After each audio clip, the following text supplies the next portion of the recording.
Hello? Oh my glob? Is that the cutie patootie Emiko? Oh my glob? Oh my globbing? I just broke my mic. Oh no! What happened? How did you break? What happened? Oh no! Welcome on in, readers. Hello, everybody. My name is Pocket Trash. For those of you who don't know me, you can call me Pocket Trash or yours if you want, Bubble Girl. I'm your purple-haired piece of trash that's here to remind you that I love you every single day, as well as your favorite SimTuber, stealing your Oshis left and right, including but not limited to the lovely Emiko. She's mine now, and you can't have her back.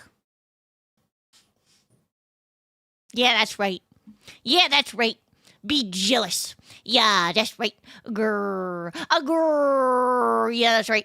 Yeah. No, we can fight, but I'm gonna win.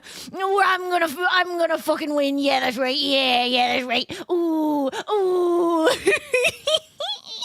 I'm gonna hold your Oshi's hand. I'm going to kiss her on the cheek, and I'm going to hold her hand, and none of you can stop it except Emiko. If she wouldn't want that, then she could say no, but everybody else, you're just gonna have to watch.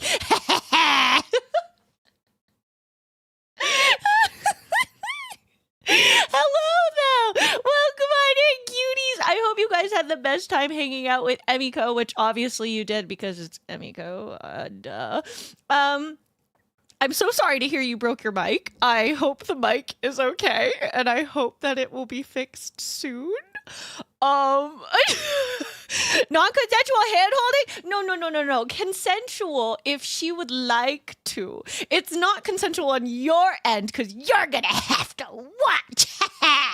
Yeah, that's right. Yeah. Grr. Yeah, that's right. Yeah. But yes, thank you so much for stopping on by. I yubbers you so very many. I had to go close my little tab of Emiko.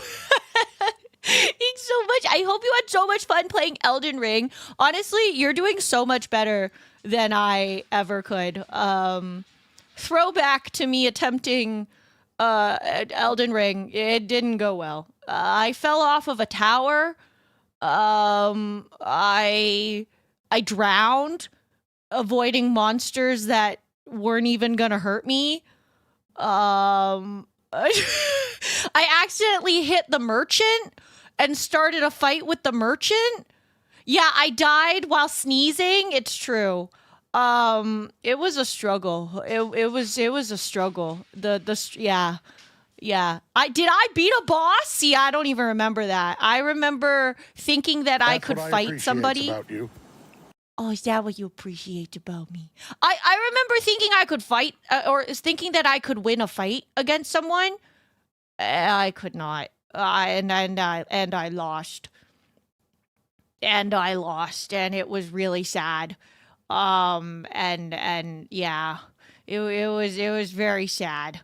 R.I.P. me. You know what I'm saying? R.I.P. me. But thank you so much for stopping by. The sneezing clip takes place in an area after the first boss.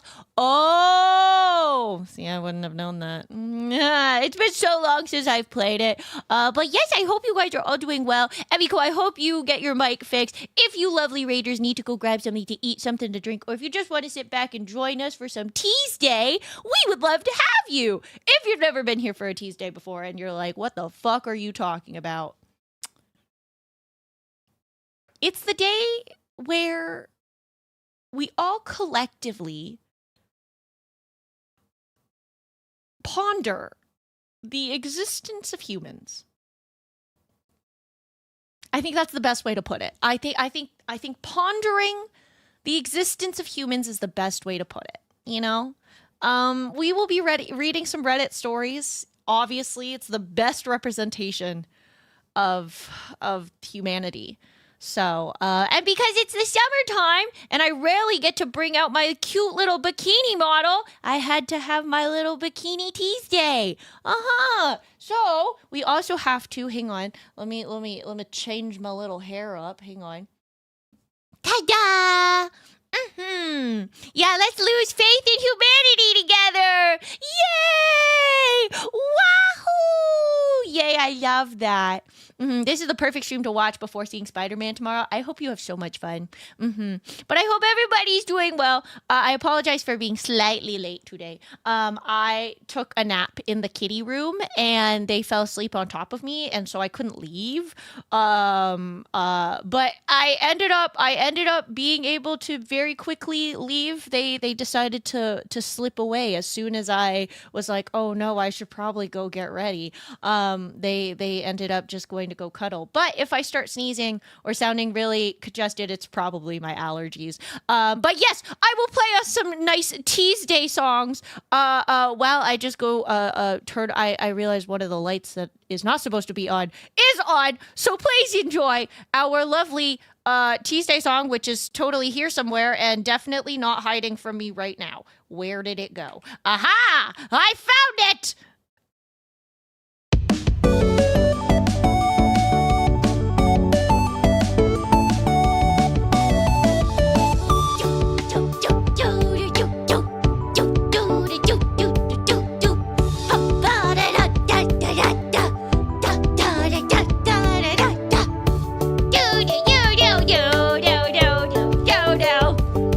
Tofu's in my lap and she's looking at me like I'm fucking crazy. She's like, what the fuck are you doing, bro?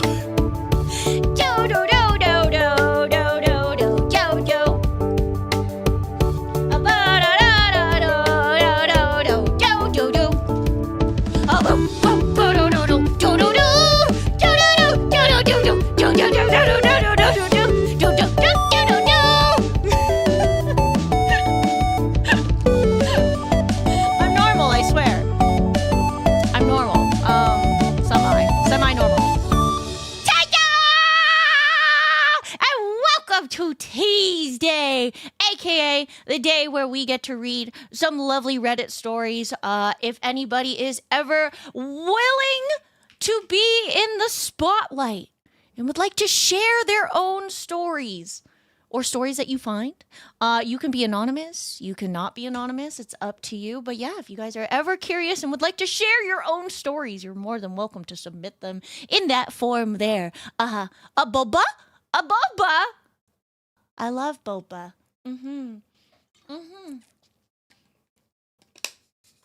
Lovely Reddit stories. Sure, they're lovely. They are lovely. They're lovely and traumatizing. And I think that's what matters.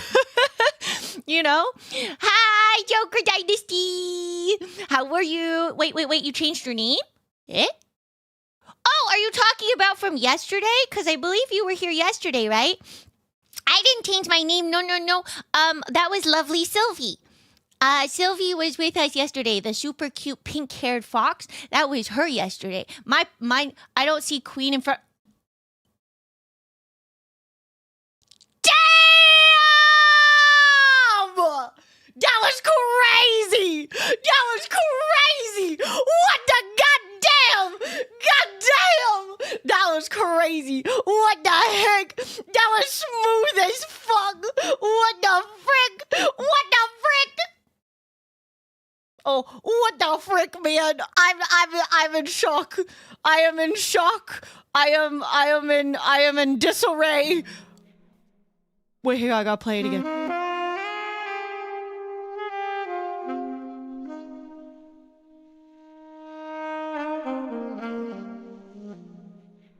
I see you. I see you. Tips Fedora. Good one. Yes. Great job, m'lady. Wait, what's the equivalent of m'lady for a mister?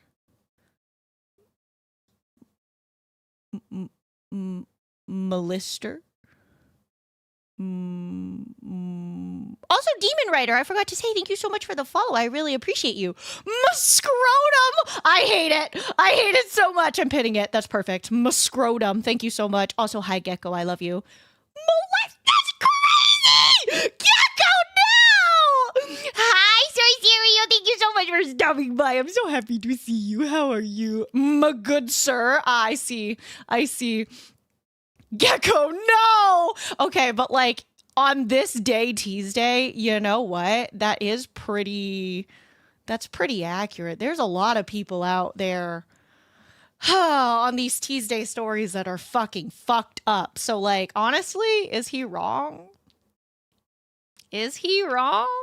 Brain cells ain't plentiful. No, they're perfect. They're perfect. They're perfect. I don't know what you mean. They're wonderful. Your brain cells are beautiful, gorgeous, spectacular, very bountiful, very big bootied. They can be my own stories. They don't have to be Reddit stories. Yeah, they can be your own personal stories. If you would like to share your own personal stories, whether they are anonymous or not, you are more than welcome to. I'm always curious to see if anybody would like to share their own stories. Yes, Tofu. What? Okay, would you like to get off? Oh, okay. She just dove right off my lap. God damn. That was fucking crazy. That was nuts. Anyways, my loves, let us dive right in, shall we? Let us dive right in. I'm well now. Had to come drop some Sir Riz to chat in the beautiful streamer. What the heck? You're so cute. I'm usually the one risen up chat. What the fuck? You're so cute. What the frick, man? What the frick? How dare you be adorable? How dare you? How dare you be heckin' adorable? We're gonna fight. We're gonna fight, sir. We're gonna fight. Yeah, we're gonna fight. How dare you be heckin' adorable? How dare you, Detective Diaz? What the frickin' frack shit? That's crazy. That's crazy. That's crazy. Oh my god, but I hope you have a great rest of your day. Spent the day doing silly voices for silly sock puppets, so now need to chill down mentally with some nonsense. I have some great nonsense for you. Don't even worry about it. Hello, Torm Fury. How are you? Would I just type the full story into the link? Yeah, so there's a space where you can, in that little, in the form that I sent earlier today in the chat, you can put, so there's a section where it says want to share your own story. Feel free to type it out below. And so you can just, you can put it there if you would like. You're adorable. No, you're breathtaking, said Keanu Reeves, says Kohi. Yeah. Yeah. I feel like ready to sneeze. Hang on.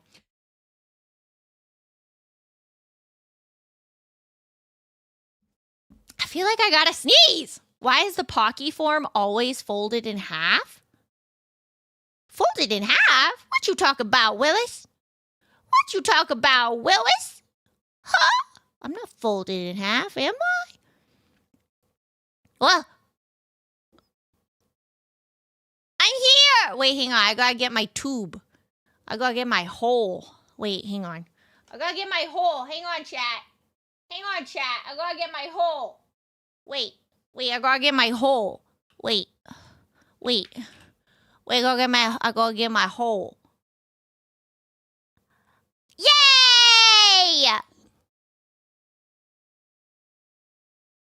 I'm ready to go swimming. I'm ready.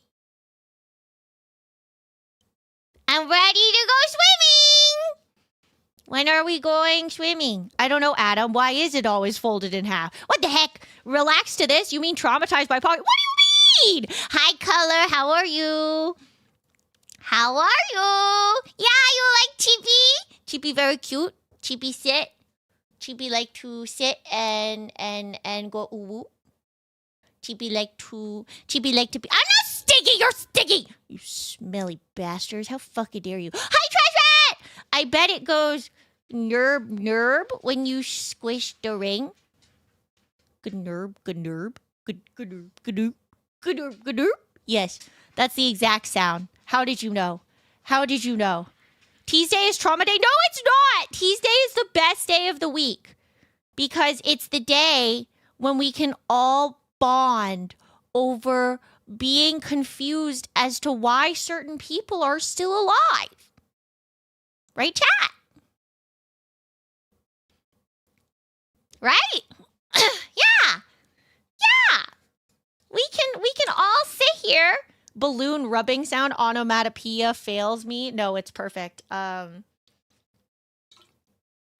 It's lovely. I love it. I love it. I can't I can't really do the sound as well as I need to. You know what I mean? Hello, Guppy King. How are you? I love bonding over the incompetence of humanity. Exactly. Hi, Bruno. Best day of the week is a day with prison. That's me. I beg to differ. Well, you can beg all you want. But that doesn't mean that it'll save you from me stealing all of your snacks. I have Tim Tams right now. You hear them? I have Tim Tams. We begging now, but I just ate. Well, beg harder. Yeah. Don't spray me! You hear that? That's me eating your Tim Tams. Mm-hmm. Wish you weren't so fucking awkward, bud. Shut up! I'm always awkward! Mm-hmm. Mm-hmm. You can't stop it! Mm-hmm. Mm-hmm. Can I punt the chibi? I want my snacks. No! You cannot punt me. I'll punt you back. Can I have some too? Yes. Yes. If you ask nicely, I guess. Wonder what snacks I should get at the cinema. Popcorn. You guys like popcorn? You guys put popcorn? I was going to say, do you put popcorn on your butter? No, that's not what I meant. Do you put butter on popcorn? I love some good buttered popcorn. I learned the other day from TV that some people put pickles in their popcorn. They just get pickle as like a side. You've never had butter on popcorn? What? That's crazy. Yes, you can hug me. I'm ready to be hugged and fed. I butter the butter out of my popcorn, as you should. Pickles? Are the pickle people British? No! He's from Texas. He's from Texas. We do salt caramel sauce. What? That sounds really nice. What the hell? I love caramel popcorn. Mm-hmm. Mm-hmm. Caramel butter? What the heck? I didn't know that was a thing. What?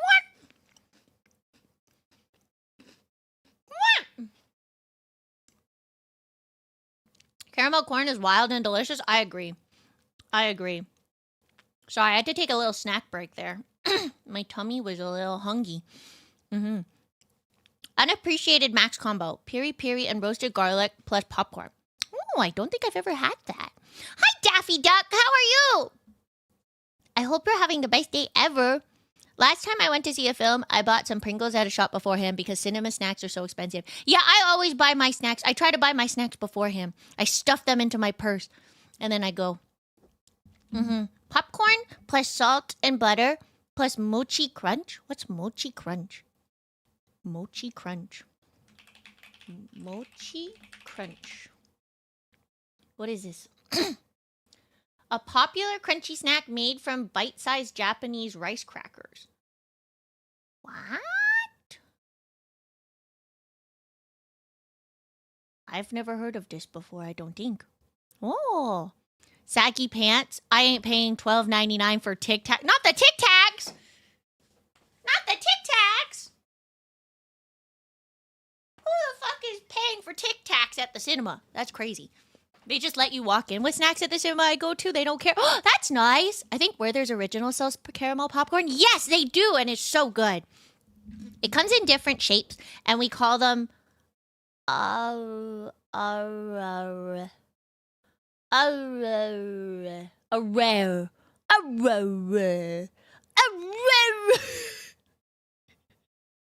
can say words. Stale juju fruits are my jam. What? Arari? Arari? Arari? Arari?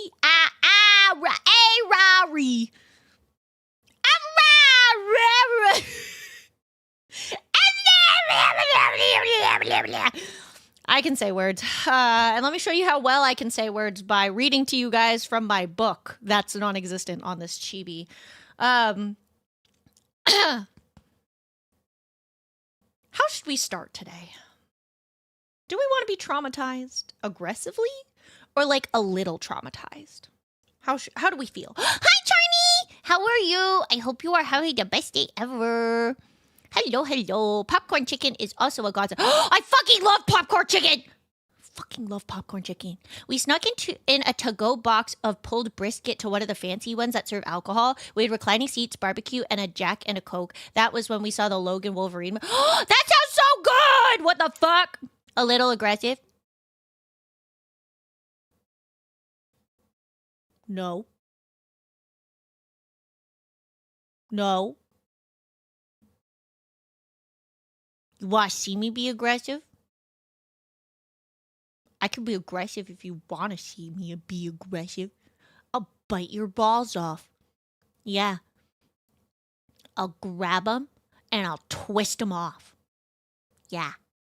Yeah. Is that what you want? You want to see me be aggressive? I could be aggressive. Yeah, that's right. Yeah, that's right. I'll place Lego pieces in every single one of your left shoes. Yeah. Yeah. Yeah.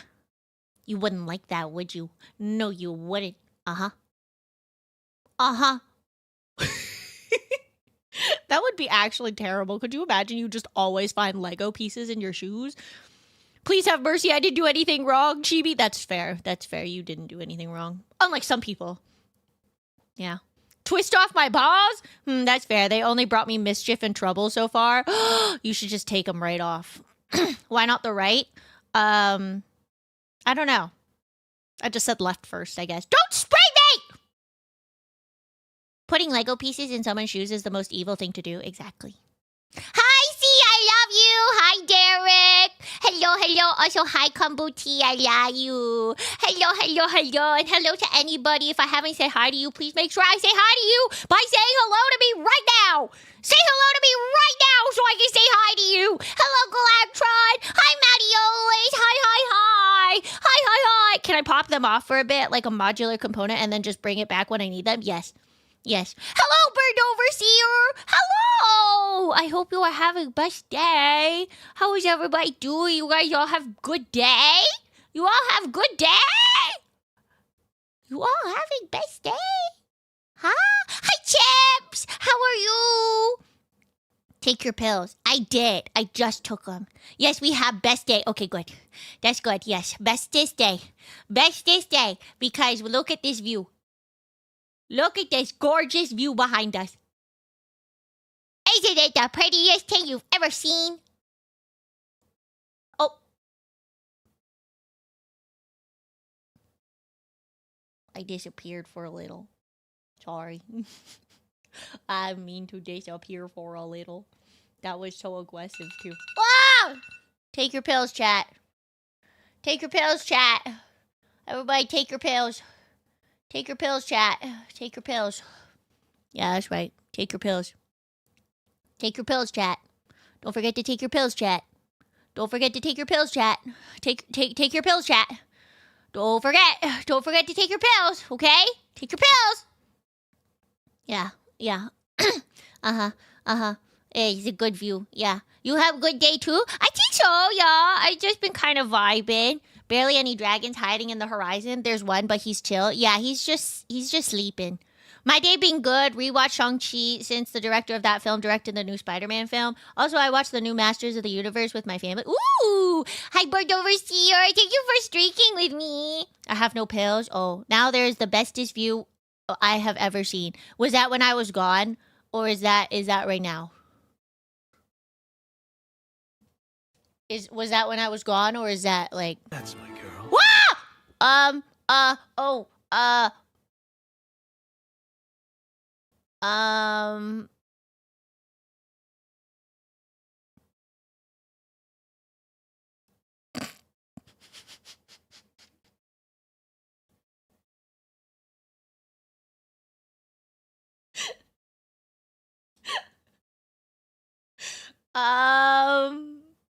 Hey! Hi, Raiders. Hi, Lena! I wasn't doing anything. I was just, Showing chat my bikini. You like my bikini? Ooh, you like? Ooh, so pretty. Yes. Hi, chat. Hi. I'm never sus. I'm never suspicious. I'm very, very say so all the time. From the makers of Go Piss Girl, we should have Go Pills chat. You're so right. Does Twitch not like thighs on something or something on VTubers? No, they don't like hips on VTubers. That's why I got to be in the pools and hot tub area. But hello, Raiders. Welcome. My name is Pocket Trash. For those of you who don't know me, you can call me Pocket Pucky Trash or yours if you want, Purple Girl. I'm your purple-haired piece of trash that's here to remind you that I numbers you every single day, as well as your favorite simp tuber, stealing your Oshis left and right, including but not limited to the lovely Lita. Hi, Lita. I love you. I love you, Lita. How was your stream, Lita? I hope you were having the best day ever. What were you up to? Where's my shout out? Why didn't? Oh, there we go. You were yapping. Were you playing any games today? Or were you just hanging on out? It's a hell of a thing to raid into. Shh. You win. You can have, after that, you can have Lena. Yeah, that's right. The jiggling of the booba have summoned the hordes. It's true. Yeah. You guys like titties? So you guys like titties? Why bikini? Because it's summer. It's summer. You know, which sucks because hips are so good. Yeah. That's why I got to keep them hidden, though. You know, I got to keep them hidden. They're hiding. They're a little, they seem suspicious. It's like hiding away your shoulders. You know what I mean? Oh, wait, actually super off topic, but I saw this thing, that somebody was saying, I'm gonna zoom in like this. Somebody said that somebody on, on my friend's, about my friend's model, they were like, oh, this part right here, you see this little fold next to my boob? Somebody was like, oh, that's how I know it's not a girl, because a woman would never keep that in.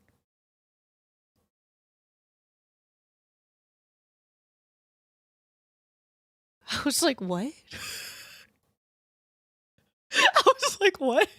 And every girl model I've ever seen, every girl I know has that. And I was like, I'm sad. I'm like, oh man, skin? You're right. Women don't have skin. Women don't have skin. Yeah, women don't have skin, actually, chat. Women don't have skin. All they have is boob and bone. And that's all women can have. That's it.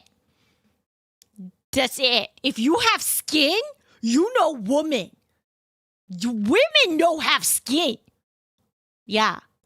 Concealed carry. Save the thighs for Alan. That's crazy. Twitch treating hips like Victorian women's ankles. That's true. I know. Isn't it crazy? You found a pit monger. Help. Do you like your women with or without skin? Oh yeah, I love my skinless women. Like how people are like, oh, I love my boneless chicken. It's skinless women. That's crazy. If you are a guy and have skin, that's hella gay. Oh my God, you're so right. Hi, Keisha. No worries. I hope you have a great day. According to the old internet rules, women don't exist on the internet. They are old 60-year-old men with voice changers. It's true. It's true. All women were just men. Girls, guy in real life. Hi, Lita. Had to get my meds. I love you. That's okay. Thank you so much for the raid. I really appreciate you. I hope you are having the best day ever. Did you have a good day? Were you guys just yapping today, or were you doing anything in particular? Was it bar day today? I love you. Bro, I want to get a voice changer so bad, but I don't know which one to get. I'm so scared of everything. Like, listen, I'm aware that generative AI is not the only kind of AI, right? I understand that that's a thing, right? I get that that's that there's AI that exists without generative AI, right?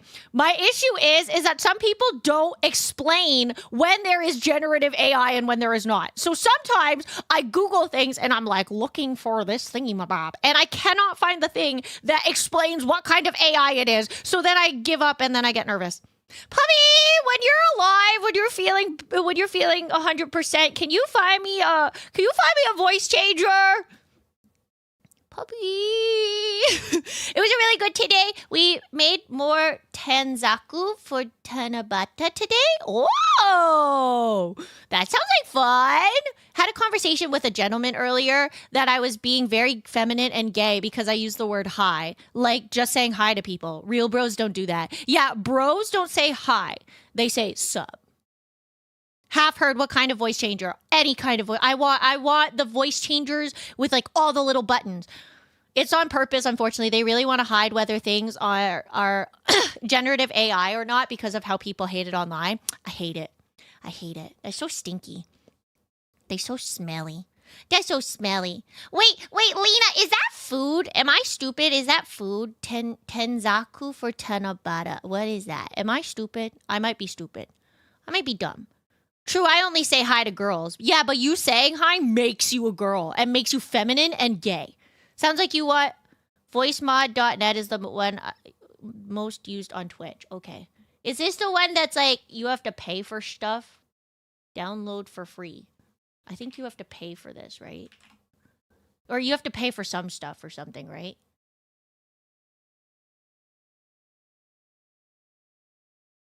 Chat, is being gay? Chat, is having gay sex? Is having sex with a man while I am a man?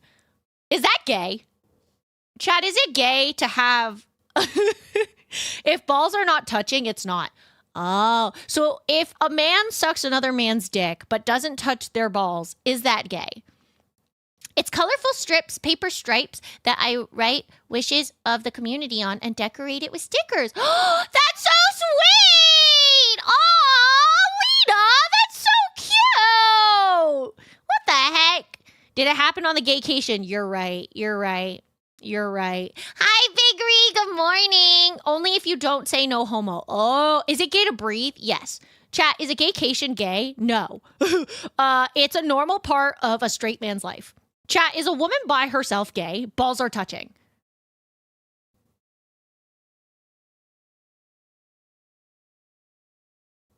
It's a good question. If you ask enough manfluencers, I'm sure you can reach men having sex with women is gay. Actually, that is something that Andrew Tate said. I believe. And I could be wrong. But I believe Andrew Tate actually did tweet about how having sex with a woman for the context, for the purpose, if you're having gay, am I having a stroke? What is going on? If you are having sex, without, what am I trying to say? If you're having sex for the purpose of pleasure and not for like making a child, it's gay. Oh my God. Why did that take me so long? Brain melting, I guess? Didn't you know doing a man is the most manly thing you can do? That's true. If you're having gay, and I said that with so much confidence. Oh my God. I had one today too. Oh my God, Lena, what's wrong with us?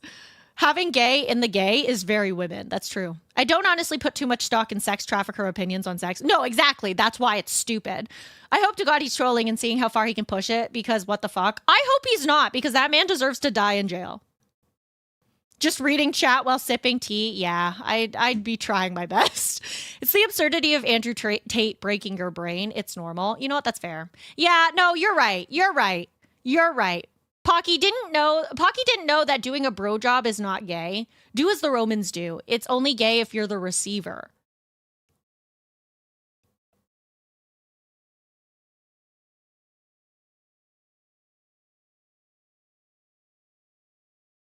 Interesting. Huh. It's never gay if you're on a gaycation chat. Yeah. It's not gay if you're on a gaycation chat. That's like a normal thing that heterosexual men need to go through, and you have to succumb. You have to give yourself over to the gaycation. You must give yourself to the gaycation. And if you don't, you will be destroyed. It's not gay if it's in a 3-way of men. if you're having sex with if you're having a threesome and all of you are gay, the gayness cancels out. And it's basically like having sex as like with a woman. I feel like Tate would be the medieval madman standing on the street corner yelling at people. I know they have a decent overlap, but with the internet, you can become a gillionaire doing it. No, it's true. Could have been the Greeks. I know they have a decent overlap in things. Oh, the gaycation is completely healthy and not gay. Yeah, it's a journey that all men take. You are exactly right, Dakrot. You are so right. You are exactly right. Yeah. Gay times 3 equals straight. No. But you are a straight man. If you have 2 men with you, the gayness of those 2 men cancels out, right? But if you are 3 men and you are all straight plus straight plus straight is just straight.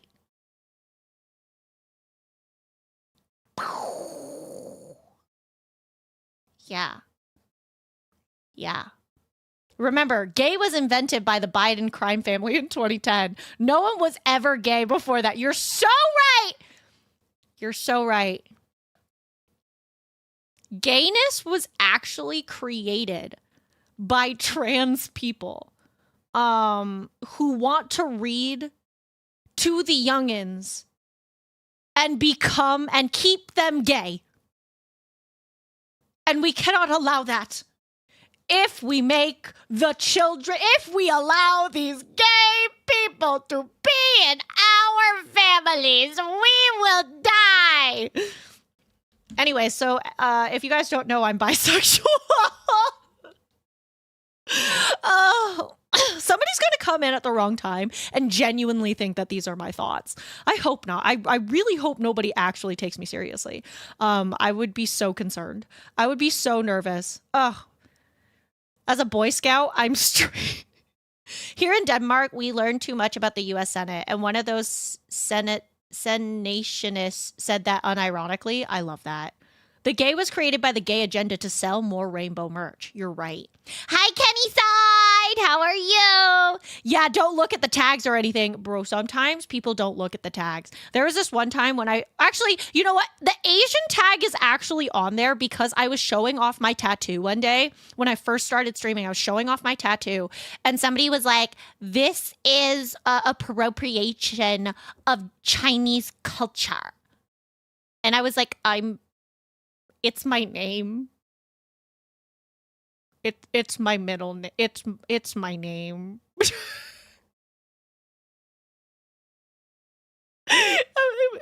It's my name. It's my name. We don't even take you seriously even when you're being serious. That's rude. They want to be called senators, but that doesn't sound right. Should be senatoristas or something. Like baristas? Stop. That's so funny. I like baristas. I like the barista senators. Senator baristas. Yeah. What are you looking for, Big Lord? Pocky's name in Chinese. It's my middle name. This is appropriation. Okay, go drink another pumpkin spice latte, Stacy. What was that command about that first time chatter? Oh, God. Yes.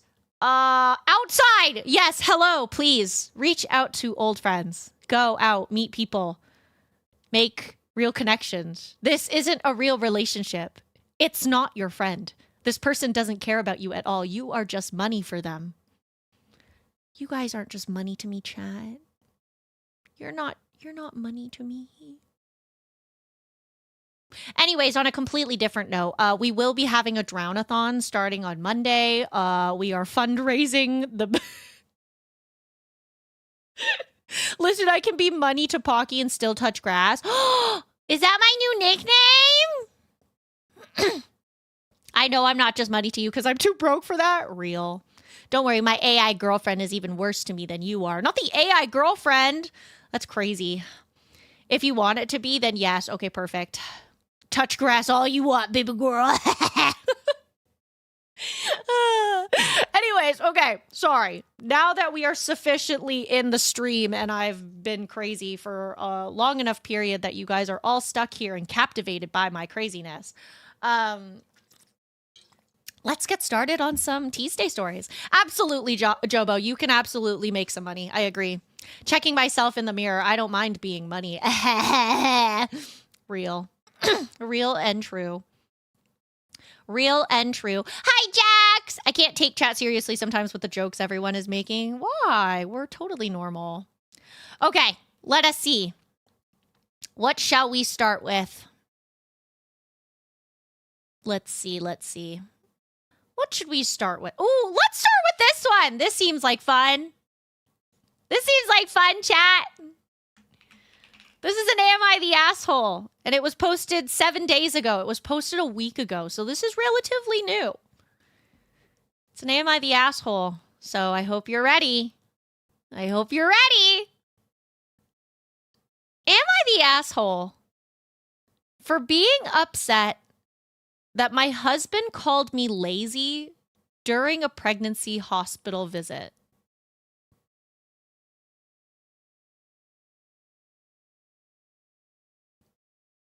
Am I the asshole for being upset that my husband called me lazy during a pregnancy hospital visit?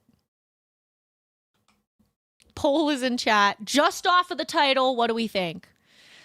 Let's go with a strong no. Am I the asshole for being placed between the butt cheeks? Real. Real and true. Real and true. While you guys are voting on that, I need more water, apparently, so I will be right back. I'll be so fast. Hang on.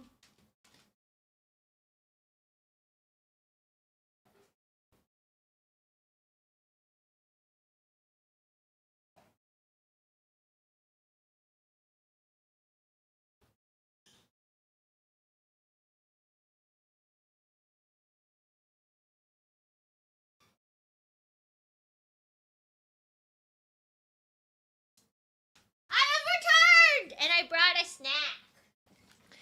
a snack. Chat. I brought a snack. But if she is an asshole, I really want to hear the story. You know what? That's so valid.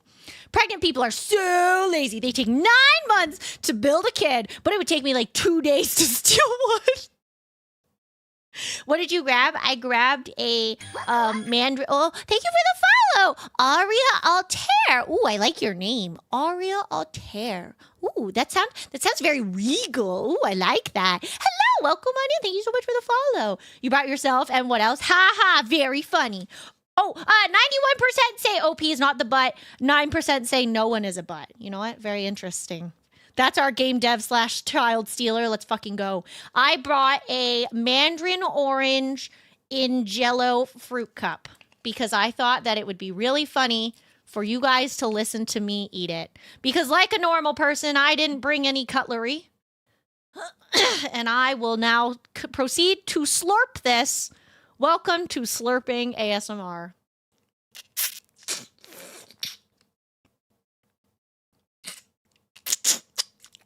Yeah, I'd just be slurping.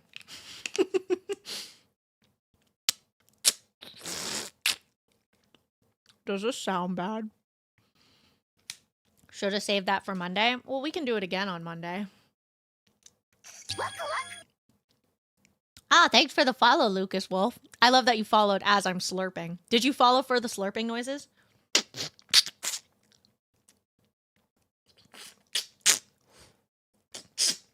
This is safe for work slurping. I'm eating a Jello thing. Wait, does this sound bad? I just thought the slurping would sound hilarious.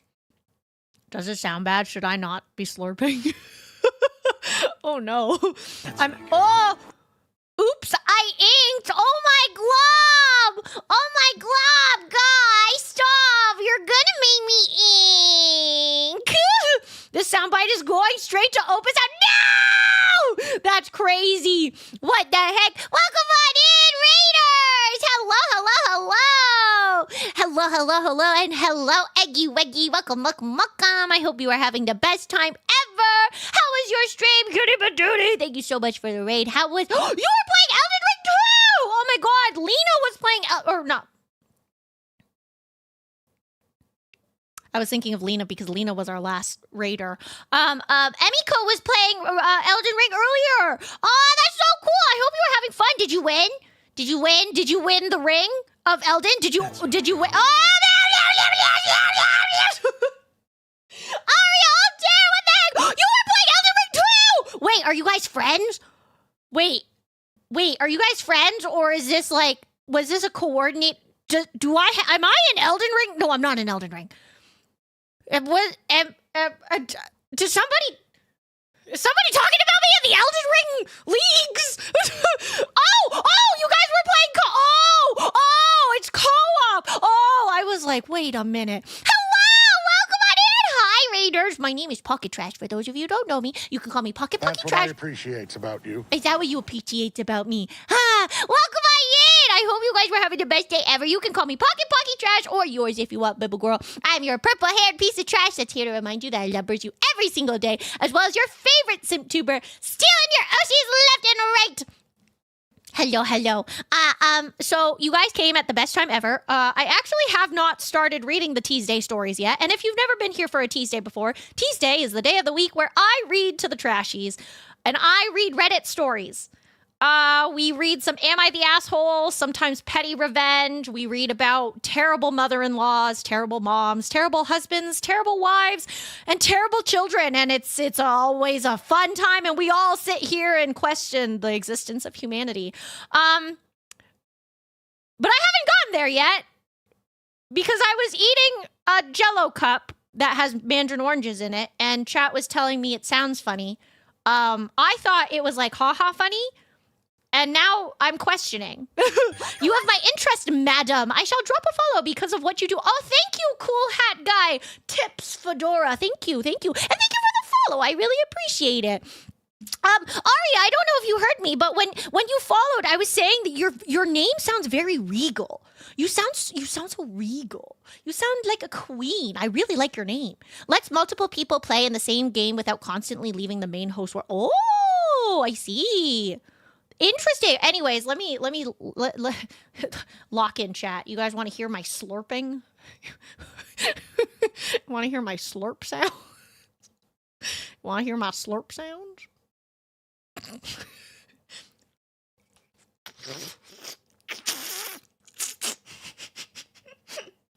Hi, Chris. Oh boy, free slurps.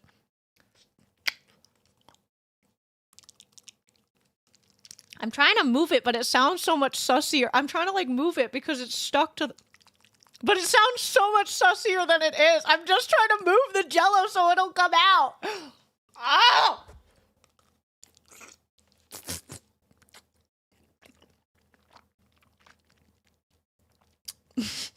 That's what good pussy sounds like.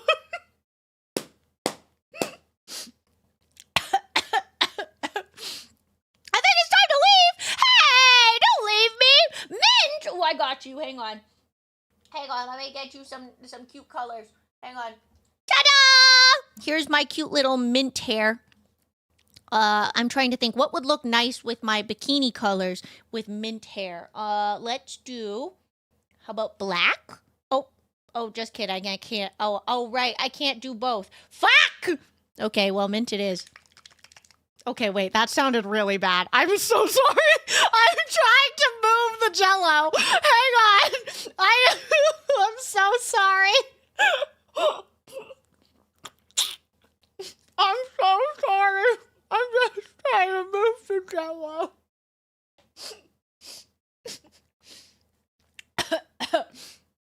Uh-huh.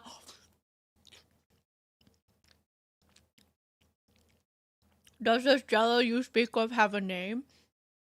I think they're from... What is it? Dole?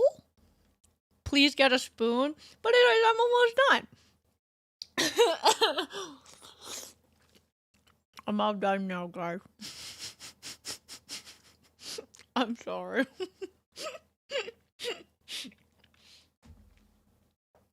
For anyone just coming in. Or, anybody from the raids. I'm so sorry. so sorry. I swear I'm normal sometimes. Came for the tea, stayed for the slurp. Yeah. Hi, Riles! Oh my god, can I get a shout out for Missing Claire, please? Hello. Hi, Riles. Going from Elden Ring to this is crazy. I'm normal. I swear. Anyways, the story we're starting off with, guys.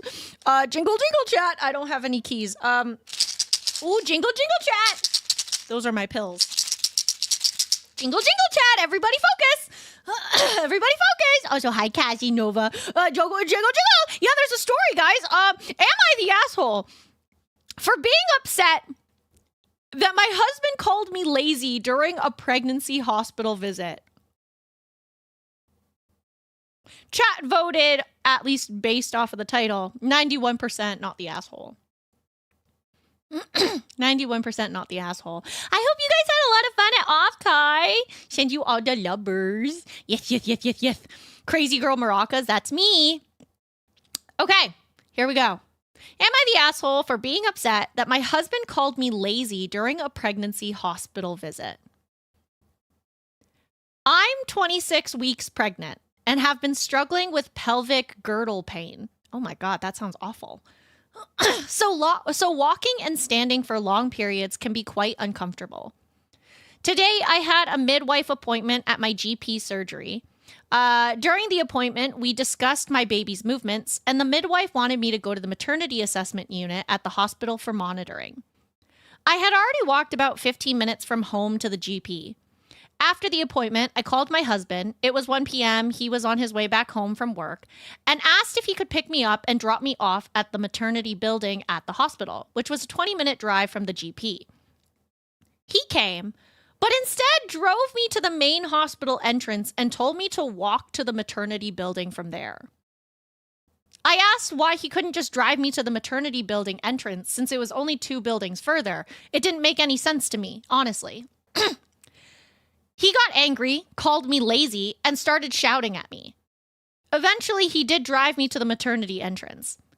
I spent about 2 hours at the hospital and then got an Uber home.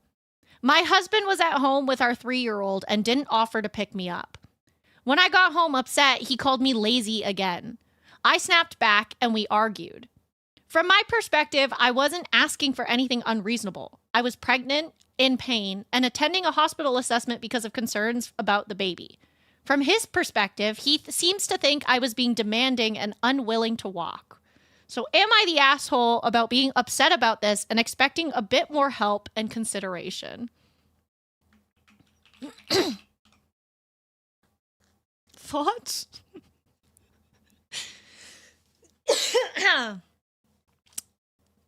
Thoughts? Pelvic girdle pain, or PGP for short, is discomfort in the joints of the pelvis. This has commonly occurred during or after pregnancy. The main symptoms include pain when walking, climbing stairs, or turning over in bed. So basically, movement equals pain. This happens when pelvic joints become stiff or move unevenly, often due to body changes and hormones. How big are these hospitals? I mean, they said that it was 2 buildings, or 2 buildings over? 2 buildings further? Throw the whole man away. I'm disappointed with myself. I'm late. That's okay. All you missed is me being goofy and some slurping sounds. And have they not been through this before? Why is he acting like this is different? Why is he calling her lazy? To be fair, maybe she didn't have PGP before and like could walk better last time, but I don't know. Can we find a way to make men be pregnant so they can understand what women go through? Jobo, that is a question that women have been asking for so long. Throw the man in the wood chipper in Minecraft. Yes. I'm an unlicensed doctor, so I may provide information on stuff like this. Whoa! What does that mean, unlicensed doctor? Are you like working... Wait, unlicensed... What does that mean? So like you can't practice kind of stuff? I almost was sad about being late, but immediately replaced that with, fuck that guy. I agree. Don't worry. This is the first story, so... Don't worry about it. Oh, okay. Sorry, I didn't mean to like pry or anything. I just wasn't sure if that meant like a student doctor or something like that. But I didn't mean to pry or anything. There should be some transit to move her from one to the other. Oh, hey, her husband was right there. Yeah. Yeah. I guess that's fair, but still, dog, this is your wife who is pregnant. You should do everything you can to make things easier for her. Yeah, like, trust me, I'm not on his side. I'm just saying maybe the first time around he didn't realize how bad it was. But like, that's crazy. Why would you, what?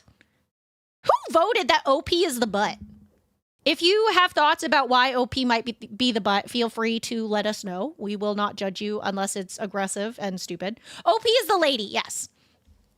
OP is the pregnant lady. Yeah.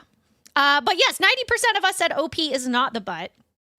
I also think that he's not the butt. I had a long convo about you with someone I met talking about how supportive you were with our DAD. What the heck? You're so cute. I'm so sorry that you've come from a place where being supportive isn't like a normal thing. So I apologize for the rest of the world, but I'm so happy that you know, whatever I said in my like half awake days could have provided some love and support, because you guys are truly awesome, and DID is not something that is easy to live with and easy to, you know, go about with. An unsupported family, that's crazy. It's crazy. You know what I say about that? Because the crazy thing is sometimes the call is coming from inside the house. That's how I feel about my anxiety. Like, especially when you have kids with anxiety, psychologists and therapists, like child psychologists, will usually look at the parents first, because sometimes and usually the call is coming from inside the house. The call is coming from inside the house. The problem is in the house. But I don't want to be that rude. Wife, I'm in pain. Please drive me to appointment about pregnancy and concerns with child. Man, you lazy girl. Yeah. Sounds about right. No, you're a treasure. You're a treasure. My freaking family, man. They told us we weren't bisexual because we liked girls too much before we came out as trans. What the heck? They're like, aw, you like women. Cannot also be gay. Dumb. Crazy. So some comments. Somebody said, not the asshole. Why on earth would he not have dropped you off at the right building? The top comment responded to that saying, because he doesn't like her.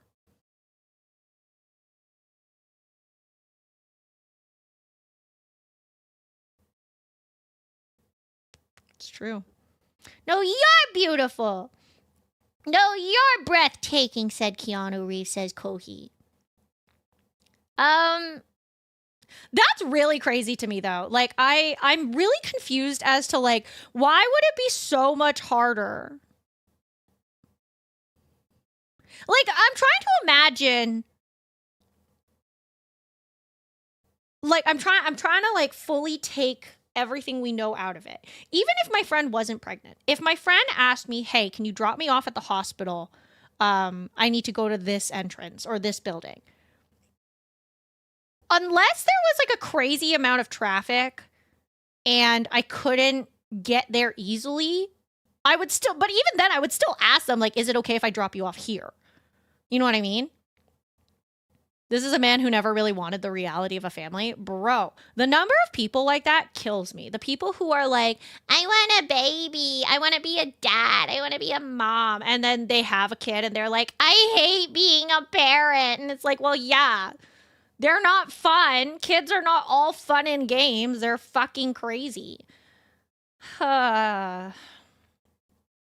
It doesn't look like OP responded to any comments, unfortunately. And again, this was 7 days ago, so I don't think we have an update. But yeah, I believe they said that they had another kid. God,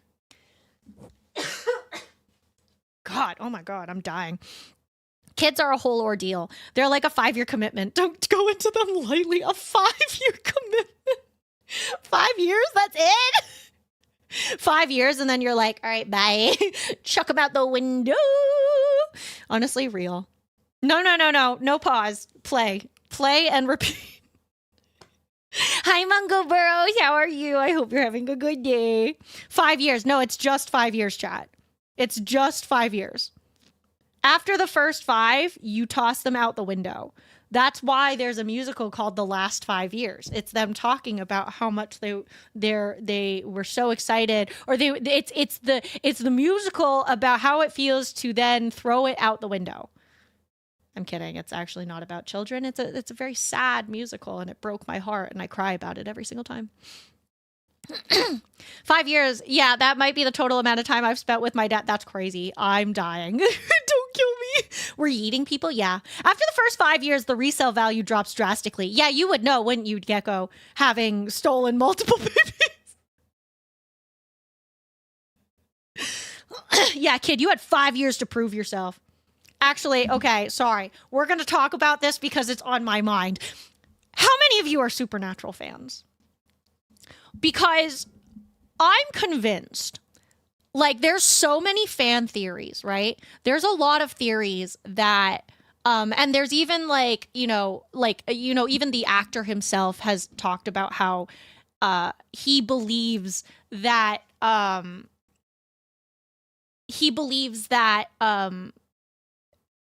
that Dean as a kid would quote unquote turn tricks in order to make things work for him and his brother when his dad would leave them to go on a hunt. First of all, John Winchester, when I get my hands on you, if I get my hands on you, I'd fucking murder you. I would kill you. I would skin your fucking flesh and just, ugh. But also, Mary Winchester, beforehand you were chill. After that, fuck you. But anyways. Yeah, you right, Emma. But yeah, no. Shut up! The only reason I'm thinking about it is because we were saying that it's like a 5-year commitment, and I truly feel like that's how John Winchester felt about his kids. He was like, whoop! See you later. How many white boyfriends have you had? How many uncles do you have in your family? Like in the basement or in general?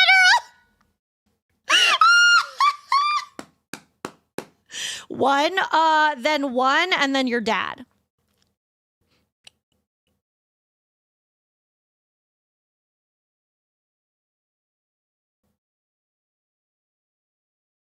I'm asking for statistical purposes. That's really great. Usually when people are grabbing statistics, you have to ask permission, to take my information.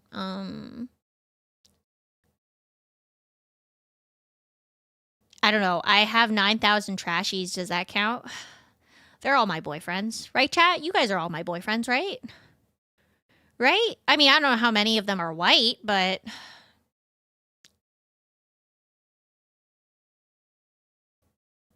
some of us aren't boys. Yes, but I feel like boyfriend in like the most like gender neutral way, you know?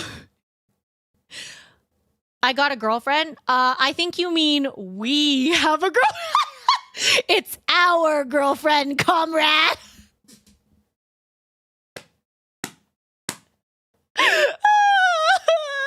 Parasocial streamer, everyone run. What do you mean run? You're not running. You can't leave. It has to be consensual before we can get statistical, baby. Real. Polycule just took a turn for the worse. What do you mean? Nuh-uh.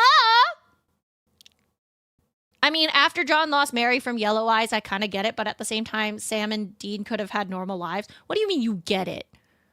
There's nothing to get. I don't give a fuck if you lost your person. You are a parent first. The moment that you decide to have kids and you have those children, you don't get to just up and leave. Leaving those fucking children on their own? This man knows what fucking roofies looks like because he didn't want him and his brother to get fucking roofied by creepos.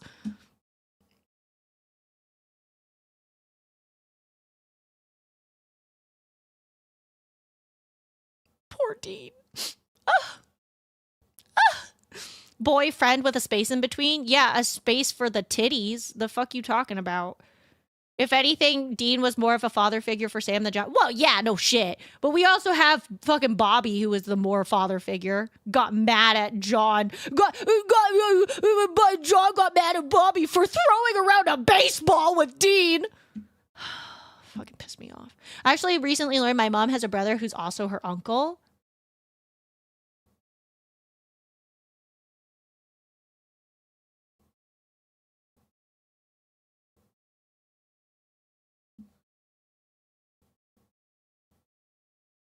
Jobo, I don't... What?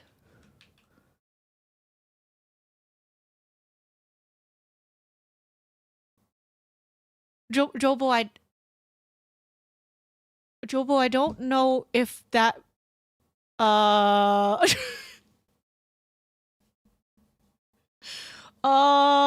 feel like there may be some...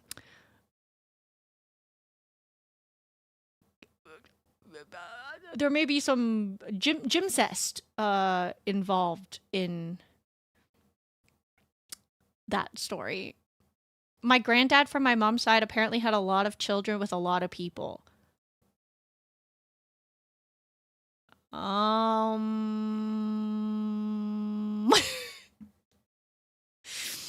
I'm gonna need you to draw a family tree and report back to us. Jobo, see therapy now! Be nice to Jobo. He's just sharing.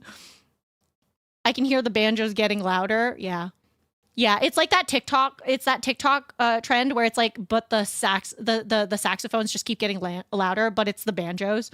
Family members are getting a little too close together. Yeah. Yeah. Yeah. Yeah. Not baseball with your kids. Anything but that. I know, right? I know, Chris. Fucking John Winchester needs... I mean, he's dead, but he needs to be, like, tortured, like, forever. And I hope he is. I hope in the other universe where Supernatural is about some people's lives, I hope John Winchester is dying a terrible death over and over consistently, never having a moment's breath, because that man sucks. And I hope he suffers forever. Maybe one of the souls Dean got to torture, we can dream. No, because I feel like Dean would feel so guilty about that. We can't put that boy through anything else. I don't... See, everybody thinks that Dean would beat the hell out of his dad. I don't think he would. Not if he knew if it was his dad, you know? Didn't John make a deal with Yellow Eyes, therefore he's in hell? I hope so. My headcanon is John Winchester is the guy Dean first tortured. Yeah, but I wouldn't want that. I wouldn't want that. Burn the body! Shear the soul! Cord will always have blood. Also, fuck you, John. Yeah, fuck that guy. Winchester has a one-way ticket to hell, as Dante described it in the Divine Comedy. Oh. I don't know if I'm misremembering or not, but I think my mom once told me she never got to go out with a ginger person because they could be half-brothers or something. Jobo. I need your mom to, like, make a family tree. Like, I'm so curious. I need her to, like, build me a family tree. I want to see this. I need to. I need it. I need it so desperately. I need it so desperately. In Norwegian, the term family tree still applies, but it's more like rings of the tree, with you in the middle and the rings out explaining the generations that got you here, as opposed to the branches and relations metaphor. I like that. I like that there's different ways of doing it. That's very cool. Chad, do you think I should also avoid ginger people? Maybe. Maybe avoid that. Yeah. Yeah, maybe. Yeah. Sweet home Alabama. I'm gonna fucking hang on. Do I even know the full song of Sweet Home Alabama? Probably not. Hang on. Do I know any of Sweet Home Alabama besides...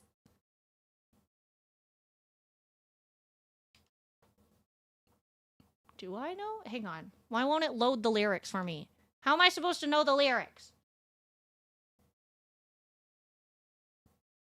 It won't load the lyrics for me.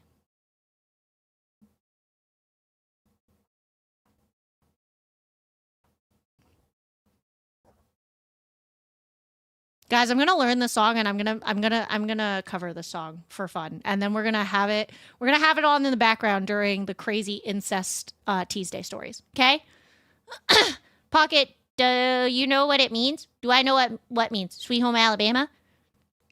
Gingers have allegedly lower tolerance, pain tolerance, and can therefore stomach more of my horrible jokes. So that's a desired trait. Ah, smart. Smart. Makes sense. Makes sense. Okay, guys, jingle, jingle. Jingle, jingle chat. Everybody, jingle, jingle. Everybody, jingle, jingle. Jingle, jingle. It's time to focus in on these stories. It's been an hour and 14 minutes and we've gotten one story in. I'm so bad at this. Okay. Let's see. Hi, Prez. How are you? Alabama's known for too close. Oh, yeah. No, that's why we were saying Alabama. Jingle, jingle. Does that mean throw? No. Jingle, jingle means focus up. I hope we don't have any other consanguinity going on in the trash bin. I don't know what the fuck that means. You spent almost a whole hour yapping. That's the usual. Suck my dick. The fuck? Hi, Cassidy. Hi, Prez. I'm good. How is you? Can I get a shout out for Prez, please? Let's see. Okay. Oh, let's do this one. Okay. Do you guys remember last week? I believe it was last week. We had a story about, am I the asshole for cutting off my daughter after she slept with her sister's husband? Do you guys remember that? Do you guys remember that story? OP was... Oh.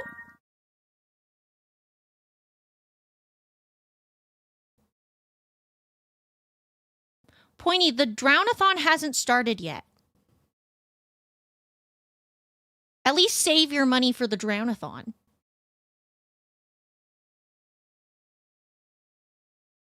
I should not take Tuesdays off ever. Why? You don't like hanging out with me? Yes, ma'am. Uh-huh. Gun to your head. Also, I don't need the Steam Deck because that it's going to go up in price and I don't want to look at it. We need Pocket because if you ever have the trolley problem and you just deploy the Pocket, she will derail a trolley and nobody dies. Instant win. It's rude. It's rude. I hate you. I hate it here. Okay, the TLDR of this story. Hang on. If you guys missed this story, was it more than a week ago? It might have been more than a week ago. Okay, the TLDR of this story. OP is the mother of these two girls.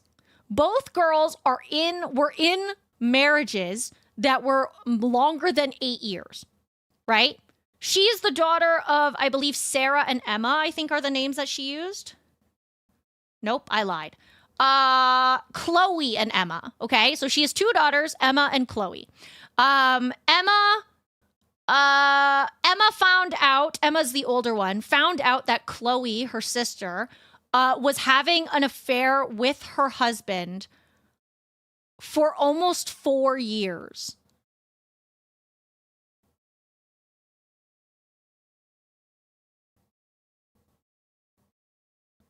So now both marriages have been like thrown apart.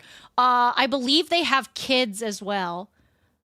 Yeah, so Emma, the victim, has 2 kids. Chloe has a 5-year-old with her husband.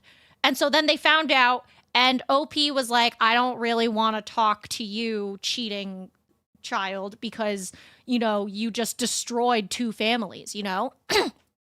And so some of her family was telling her that she was being too harsh on her other daughter because, like, she's still her daughter. And she was like, what about my daughter whose entire world just got fucking thrown up into the air, right? So the little updates were simply just that,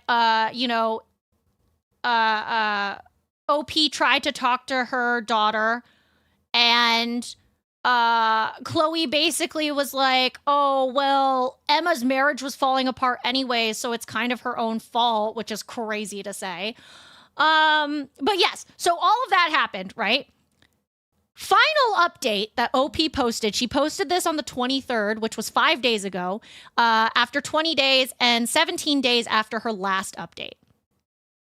I can't properly process the dynamics. Okay. Should I just like very quickly go through the story? I can like very quickly read the story again. Is that okay? Hi, Mel. How are you? We're reading TEASDSAY stories, which are Reddit stories. If I ever caught my son cheating, if I ever get kids with my girlfriend because it's her decision and I respect it, I'm whipping his ass till next year. Okay, fair enough. Okay, let's very quickly, I'll read the story again, okay? Am I the asshole for cutting off my daughter after she slept with her sister's husband? I, 59 female, have 2 daughters. Emma, 35 female, and Chloe, 33 female. Emma has been married to her husband, 36 male, for 11 years. They have 2 kids together. Chloe has been married to her husband, 34 male, for 8 years, and they have 1 5-year-old son. TLDR, all you need to know, everybody's over 30, and they've all, like, you know, they've been married to their respective partners for over 8 years. About 6 weeks ago, Emma called me just after midnight, completely hysterical. She told me she'd suspected for months that her husband was hiding something. He'd become distant, constantly guarded his phone, and was always finding excuses to stay late at work. That night, after he fell asleep beside her, she looked through his phone for the first time, and she found years of explicit messages between him and Chloe, her sister. The affair had been going on for almost 4 years. Emma was devastated, and she kept asking me how her own sister could do that to her. A few days later, we were at my brother's birthday party when Emma confronted Chloe outside.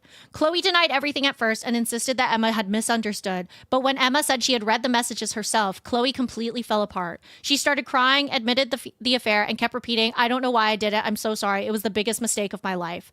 Emma asked how 4 years could possibly be, quote, a mistake. Chloe had no answer. The argument escalated to a screaming match. Chloe tried to slap Emma, but several relatives stepped in before she could.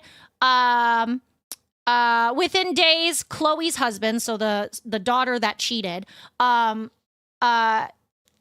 husband asked for a divorce. Emma, the other daughter, also filed for a divorce after the husband admitted everything. After it all came out, Chloe called me, OP is the mom, 82 times in one day. I answered once because I had hoped she was calling to explain herself, but instead she cried the whole time, begging me not to abandon her. She said she had already lost her husband, might lose custody of her son, and couldn't bear losing her mother too. She said that she knew she didn't deserve forgiveness, but begged me not to hate her forever. I told her that I couldn't look at her the same way anymore. I said this wasn't a one bad decision. It was years of lying to her sister and her husband and to everyone. I told her that I loved her because she's my daughter, but I didn't want any contact with her for the foreseeable future. Since then, I've ignored every attempt she's made to reach out. My family thinks that I'm wrong. My sisters say that Chloe has already lost everything. They say she's genuinely remorseful and has started individual therapy and isn't trying to justify what she said or what she did. They argue that if a mother won't stand by her child after they've hit rock bottom, who will? They also reminded me that cutting Chloe off means that my grandson might grow up without his grandmother, even though he's done nothing wrong. And I understand all that. But every time I think about welcoming Chloe back into my life, I picture Emma reading those messages alone in the middle of the night, realizing that the 2 people she trusted the most in her world had been lying to her for years. And I don't know if I can move past that. So that's like that's a very rough, kind of semi-summarized version of the original post. Okay. The next update, as to why she might lose custody of her kid, after this happened, Chloe's husband decided that he wanted to move towards his family, which is a few states away, and he wanted to bring the son with him. OP then posted an update saying that she asked Emma if she had talked to her sister. Emma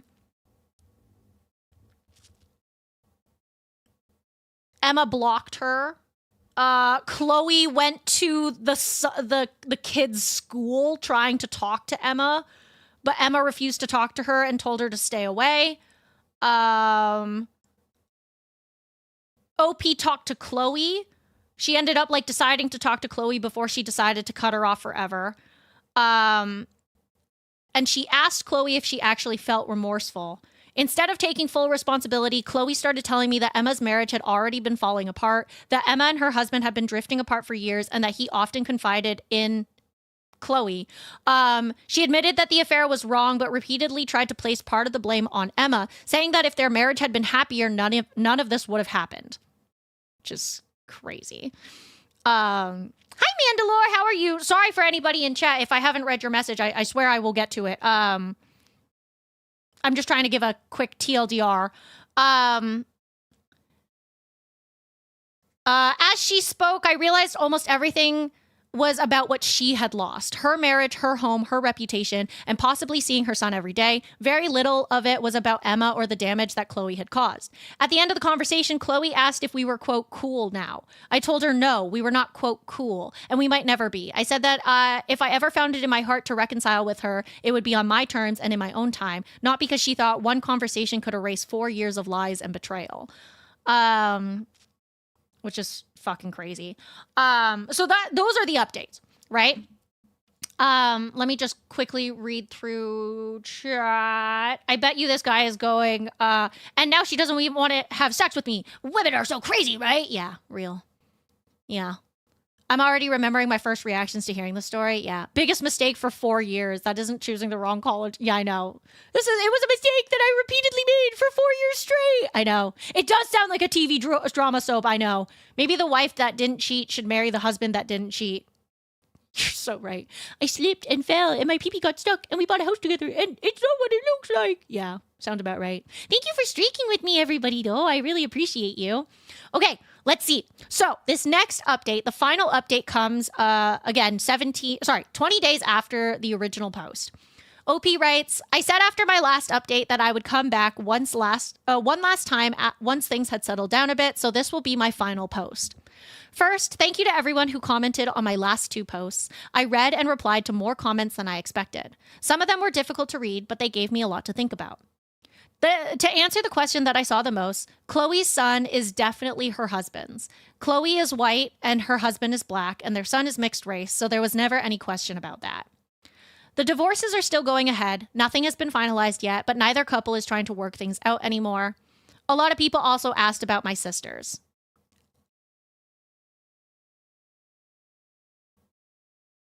Yes, my sisters knew about the affair before Emma found out.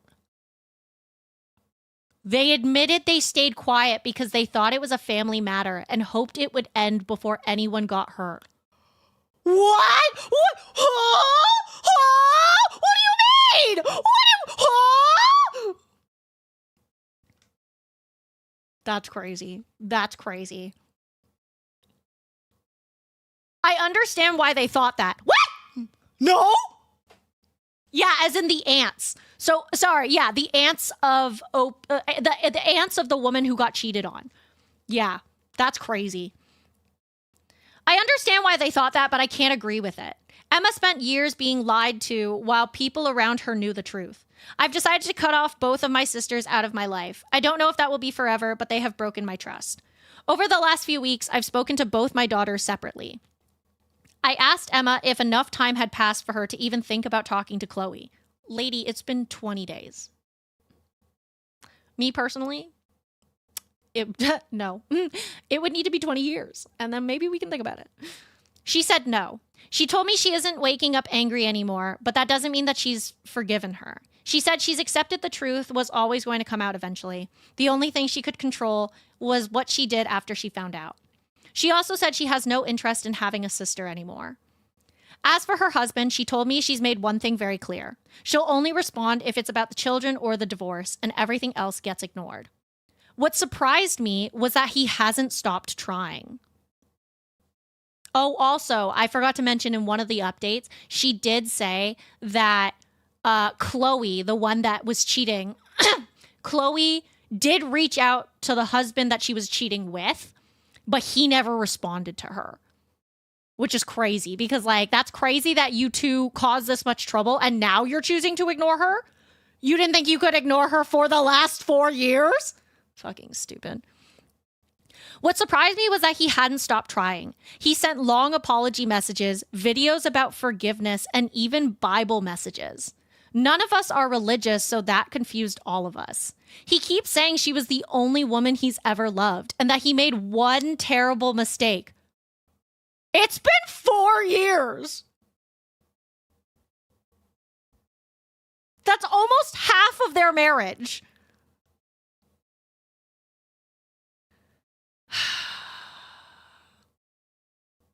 Emma hasn't replied to any of these messages. I also found out something that Chloe never told me. In my last update, I said Chloe told me that the only message Emma sent before blocking her was that she was no longer her sister. That wasn't true. Emma later showed me the messages. Before Emma sent that final text, Chloe had blamed her for what had happened. She told Emma that maybe if she paid more attention to her marriage, things would have been different. She also said that if her husband had felt happier at home, he wouldn't have looked somewhere else.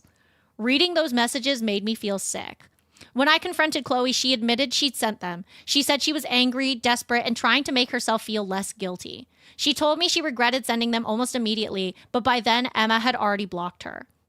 Chloe also told me she's moving to Washington once everything is finalized so she can stay close to her son. But in Florida, they allow divorced families to stay, so I don't know why his father is planning to move there to be closer to his family, and Chloe doesn't want to be too far away from her child.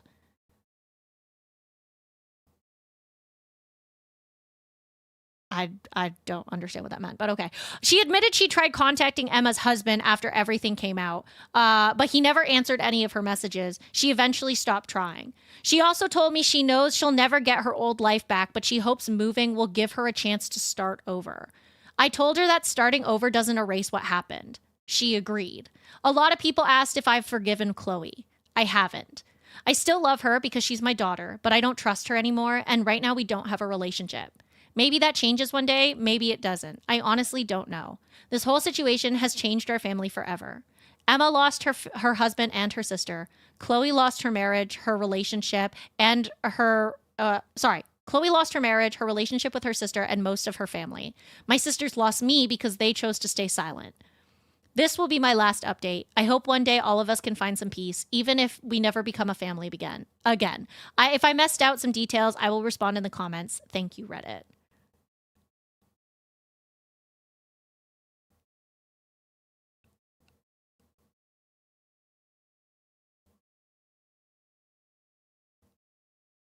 I'm like in awe over I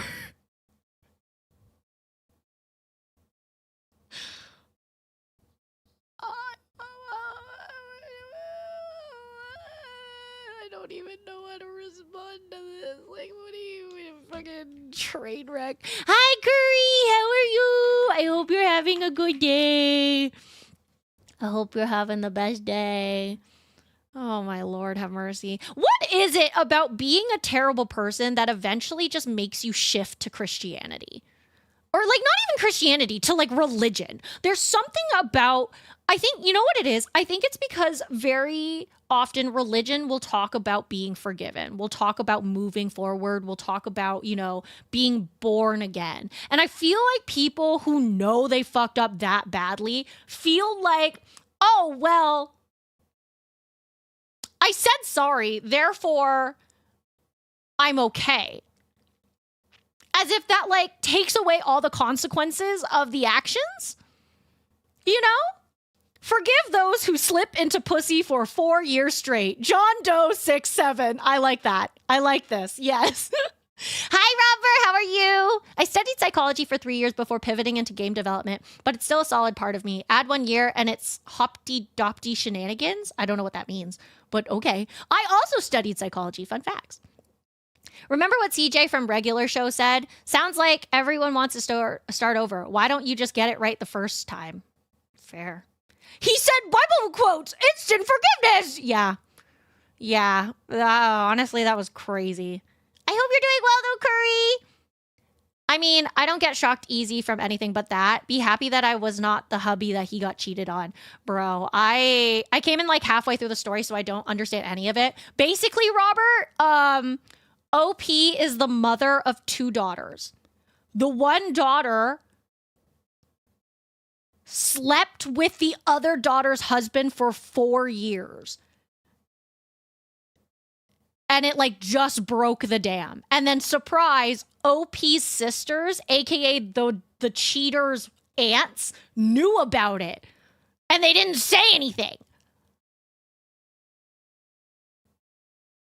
Isn't that crazy? I'm like, I can't. I don't understand. If it's evangelicalism, everything shifted. Or fundamentalism, I think they just want to be around other horrible people who all forgive each other. Release of responsibility is a hell of a drug. That's true. I mean, doing this the first couple of years is normal. Everyone does that, but 4 years, that's a bit over the expiration date. Don't kill me. Those people realize that they will not be forgiven by people, so they seek the judgment and forgiveness of a higher being because that shifts the blame on the people for not being kind enough to forgive. Yeah, what the fuck? Oh, I know. It's not that simple in Christianity as a Christian. If someone really wants to redeem themselves, they not only have to change as a person, but also their soul entirely. Just saying sorry while confessing your sins to a priest is not cutting it, just the first step. It's just the first step to redemption confession. Yeah, the crazy thing is, like, I'm thinking of, like, the biggest, or at least in my head, as, like, you know, I grew up with Christianity. And I wouldn't say that I don't believe. Like, I think part of me will always believe, just kind of like, it's the same. The way I explained it is like the way that I know that the world is round. It's kind of like a thing, but like, I don't necessarily change my life about it. I try to be the best person I can be according to my own morals and not according to the church, because sometimes the church sucks. But the biggest example that I can think of is like when Jesus is on that cross. And if anybody doesn't know the whole, which like, I'd be surprised if you don't know, because I feel like our world really loves to shove the story of Jesus down everybody's throats. But you know, Jesus is literally dying on the cross, and there are two other people on crosses next to him. And one of them, like, you know, talks about how he does actually believe that Jesus is the Son of God, and repents for his sins and repents for his crimes and everything. While Jesus did indeed say, yeah, like, you know, you will be accepted into the kingdom of heaven, this man didn't just get down from the cross and gets to live his life and be like, oh, well, I just redeemed myself, so therefore no more consequences of my actions. Like, that's not how this works. That's not how this works. I feel like we can't just, he didn't just be like, oh yeah, I believe Jesus is the Son of God. All right, guys, see you guys later. Let me just get myself down off this cross and wiggle my way back home. Like, that's crazy. Yeah, I don't know. Yeah. Pocket is a globe dum-dum. We all know the earth is shaped like a beach ring, and chibi trash is where it. You're so right. You're so right. Religion or no, confessing is never enough. You need to change, work to improve, and be a better person. Yeah. Hey, I repented after burning down that orphanage. Why haven't you released me from prison? Yeah. Yeah. The penitent thief and the wicked thief. They died with Jesus, but one did so regretful and remorseful. Yeah. Yeah. Yeah. I always think it's so interesting, though. I truly do, because I feel like some of the most judgmental people that I've ever met in my life. And again, I would like to preface by saying I'm not saying all Christians are bad. I'm not saying everybody who is a Christian is bad. I'm saying in my experience, where I grew up, the most judgmental people that I've ever met are the ones that talk about, oh, I go to church on Sunday, God is my savior, Jesus above all else, and are still the ones who like judge the fuck out of everybody. And yet, bitch, I know what happens in your home. Like, how are you gonna be judging me for living? Like, I had like some of my mom's friends would be kind of like side-eye when I like lived with my ex-boyfriend because we weren't married. And I was like, bitch, you got a divorce. The church says you can't do that either. Who are you to point your fucking finger? Like, I don't really give a fuck if you got a divorce, and you got a divorce for a good reason, but how are you judging me? Also, my godmother, oh my God, my godmother made a comment when I went to my grade 12 prom. I got a dress that was a strapless dress. Okay? And now thinking about it, strapless is really not that fucking insane. And yet, when I was young, when I was like, how old are you in grade 12? Like 17? I was 17 in grade 12. I had never really worn anything strapless, right? But I really liked this dress, so I got a strapless dress. And my mom sent a photo of it to my godmother. And my godmother was like, oh my God, it's so revealing. She was like, it's a slutty dress. Are you sure? At a Christian school? Are you sure? I was like, bitch, your son has a kid outside of marriage. Don't talk about me. The fuck? My shoulders don't have a baby outside of marriage. The fuck you talking about? Focus on your own children. Get out of here. Fucking, oh, it pissed me the fuck off. It pissed me the fuck off. I was like, how dare you? Don't talk about my fucking shoulders. Oh, anyway, sorry. People who like praise Jeebus type shit after all the BS, they sound like very pretentious people. I know, right? Humans and their religions. Humans are just crazy sometimes. Have a good day. Hi, great night, shrimp. I hope you're doing well. Not gonna lie, I find it funny that apparently good deeds don't count for heaven unless you did them for God. Apparently someone could cure cancer, but if they ain't religious, they don't get to heaven. God's so egotistical. That's crazy. It's a slutty dress. Well, what if I want to be a slut? Yeah. At least I won't be a pregnant slut. Yeah. Unlike somebody's girlfriend. Fucking. Am I the asshole? I'm the secret child of Pocket Trash's shoulders, but she won't recognize me. The shoulders birthed me as virgins. It was a miracle. Oh my God. Call me Mary. No, I'm kidding. What went on lately? Mostly, you're so right. You're so right. And again, there are so many good things about religion that we could talk about. Like genuinely, there is actually good things about religion, right? Like it's a sense of community. It's the sense of faith, right? There's a lot of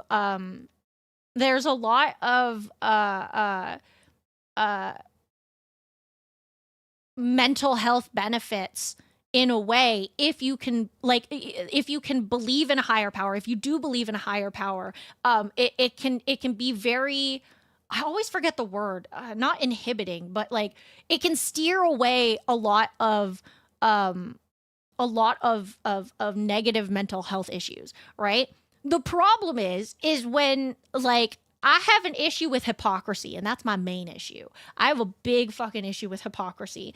And some people may say that that's my ADHD aggressive justice need, but like, shut the fuck up. But it pisses me the fuck off. It pisses me the fuck off that y'all be out here fucking preaching about, and I say y'all as if it's you guys. It's not. It's my fucking, my mom's old church. And I think I told you guys this one time. I remember sitting there in the pews, okay? Sitting in the pews, right? And we're sat there and they had these announcements before the actual sermon started. And this man came up and he was like, "Don't forget, everybody, that Muslims celebrate Ramadan this week." And I was like, "Oh, that's so nice that like they actually acknowledge that, because like that is like a, there's so many world religions. That's really nice that they would acknowledge that." And then as soon as I had that thought, they continued to be like, "Now imagine how hard we must pray to save our brothers while they are, because they are praying so hard to their God. We must save them." And I was like, "I'm sorry, what?" I'm sorry, what?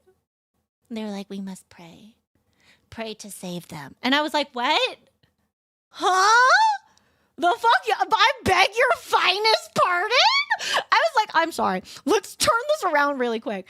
If your white man ass heard that these Muslims were praying for you because Easter was coming and they were praying to save you, you would probably torch their mosque down so fucking fast. Like, the fuck are you talking about?" Oh, it pisses me off. Ooh, it pissed me the fuck off. The moment that happened, I checked out so badly. I shit you not, I almost got up and left the building, but I couldn't because my mom had the keys to her car, so I didn't know where I could go. But I should have just gotten up and left. Truly, I should have. If it hadn't been, I believe it was like a summertime thing, or else I would have just stood outside. But like, I was so annoyed. My mom doesn't go to that church anymore. Shout out to her. She did one time. Shout out to my mom for all of, small things that she may believe.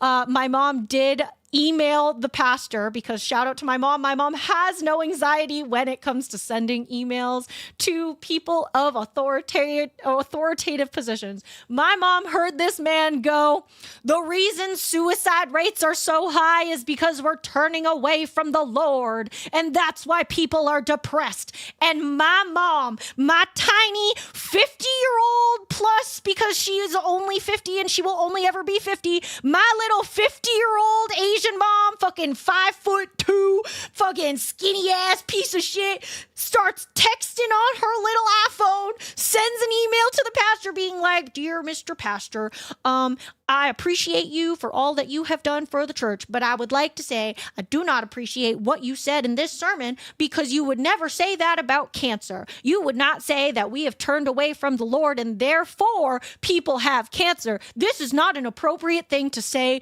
to people who are suffering through depression, and we should welcome them with open arms so that they can feel the love of God." And I was like, "You get them, Mom. Get them, Mom." I was like, "Get them, Mom. Get them." I'm like standing behind her. I'm the fucking Kevin Hart. I'm the Kevin Hart meme. I was like, "Get him, Mom. Yeah, get him. Get him, Mom." Yeah. For all my mother's crazy ass takes, I will say, I think that was one of the proudest moments that I've ever had when my mom was like, I sent him an email. And I didn't even bring it up. My mom just casually mentioned it. I was like, "You go, Mom. You go, Mom." Yeah. Shout out to my mom. Because again, my mom is one of those people who truly wants to do everything in the right way. I know she wants to do things and she does things with love in her heart. It's just that sometimes it comes across badly. You know, my mom is the kind of person who would tell you that she's praying for you, and I have to tell her that sometimes people don't want to hear that, or sometimes people don't want to have talks about religion because some people might not have the same beliefs as you. But my mom genuinely wants to be like, "I am praying for you," and she means that in like a full, like 100%, like she means it genuinely. You know what I mean? And I'm like, I understand where you're coming from, and I know that you are trying to be a good person, but also like you are rubbing people some the wrong way. You know what I mean? We don't really have that many churches here in my country, but last time I was in one, it was in the UK, and it turned super racist really quick. Like it went from loving the neighbors to they are poisoning the pure blood in this country. What? A funeral service? That's crazy. That is insane to me. I am like, imagine being like, "We have gathered here today to celebrate the life of our dear John Smith, a father, a husband, a son, an uncle, an important member of this community, which used to be a really great community until all of these fucking immigrants started coming over, and then they ruined the pure blood of our community, and we should kick them all out, and we should enforce the wall, and we should build the wall just like Trump suggested."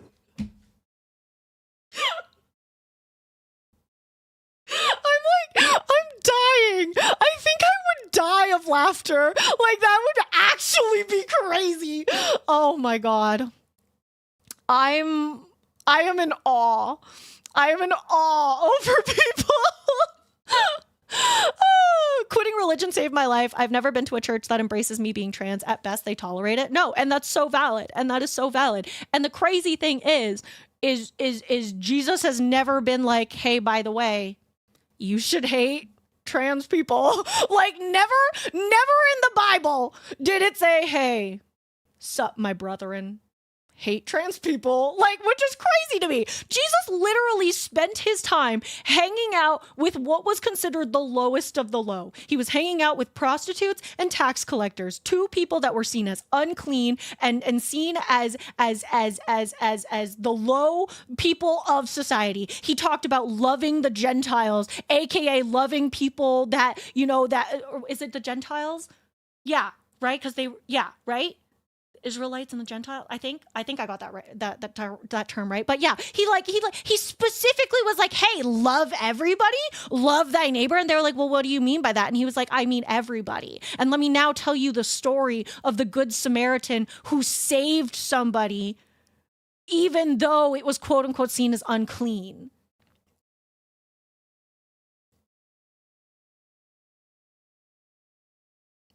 And some of these fucking churches be like, "Yeah, that's great, Jesus. You did say love thy neighbor." Not the brown ones, though. Not the black ones. Not maybe the Asians if they're really good and they stay quiet. But not of any of the other ones. Like, that's fucking crazy. Sorry, I'm going on my soapbox again. I don't mean to fucking go on a soapbox. That was essentially that. And I'm pretty sure the lad getting buried would absolutely not agree. That's crazy. I'm so sorry. Especially if you were there mourning someone. I am so sorry. Meanwhile, John Smith's wife, who's like Indian or something, sat there like, I need to get the fuck out of here. No, for real. Will you be in charge of my funeral? Yes. I'll pop out of a cake. Christians or atheists, we can all agree that taxes are evil. You're right. And lo, Jesus went to Balenciaga because being a poor bitch is just cringe. You need 6 figures or you're just trash, bruh. Mark 11:67. I agree. Brinda.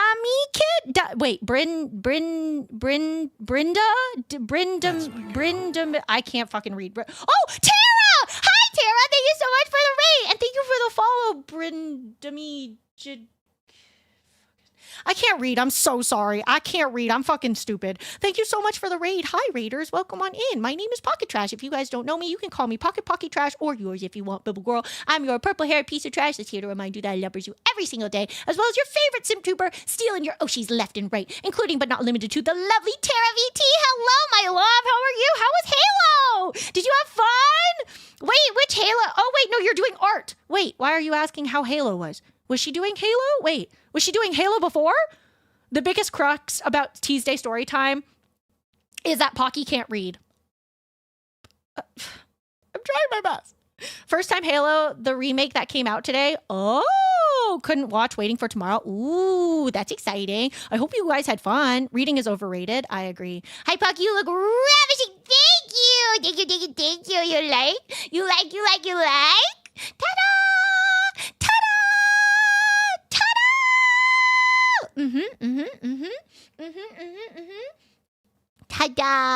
I think I will look very cute today.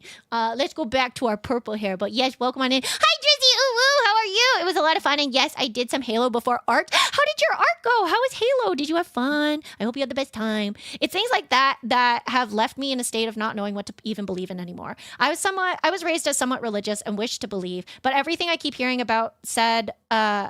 being said about religion has made me wonder if the very concept of religion is nothing but a vehicle for evil acts. I don't know where to turn or what stance to take anymore. Okay, so my suggestion to you is just like for everything, if you are consuming anything, whether it is, a church sermon or a stream, a song, a book, it's so easy to consume and not think, right? It's so easy to be brain off and just consume and not think. But the unfortunateness is because there are stinky people out there. Critical thinking is such an important thing for us, right? And I'm not saying you can't turn off your brain and watch certain things. You absolutely can. But if it's something that you want to base your beliefs off of, I think it's really important to go based off, like, how do you feel? How do you feel, right? I know in my heart of hearts that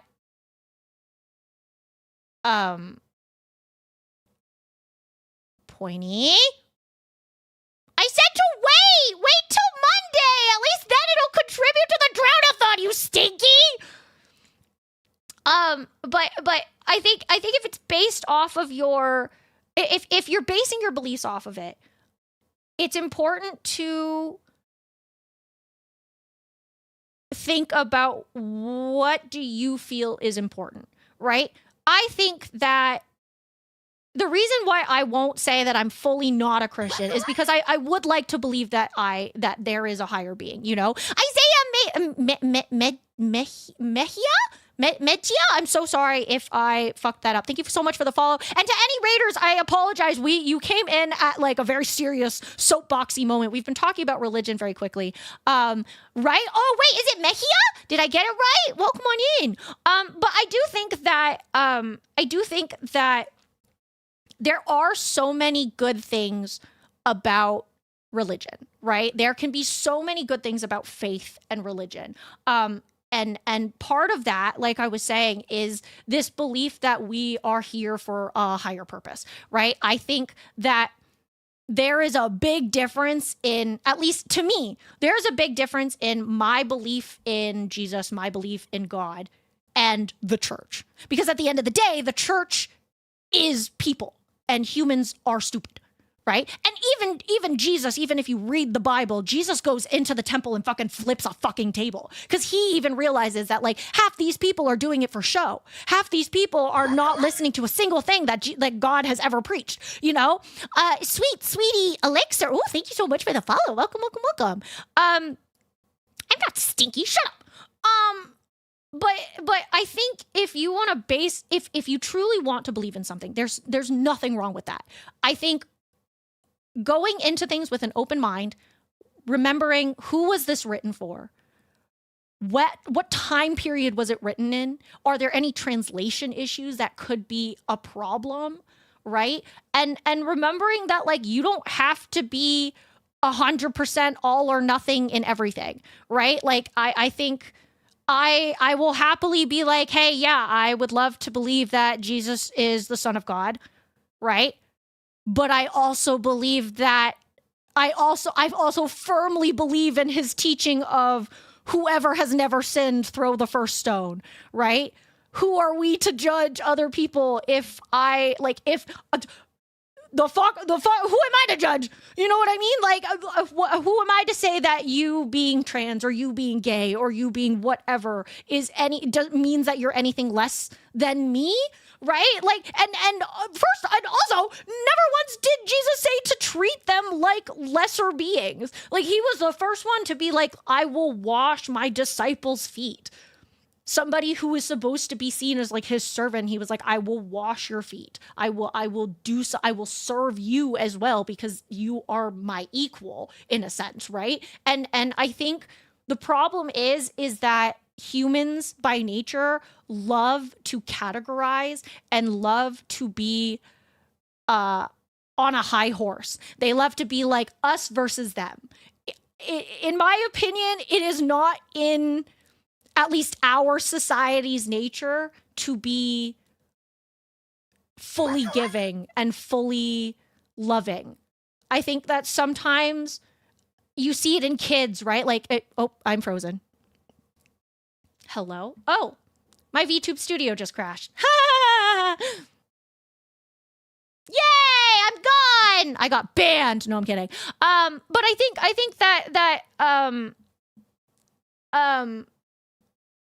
that I lost my train of thought. Where's my VTube studio? I'm incognito, chat. It's true.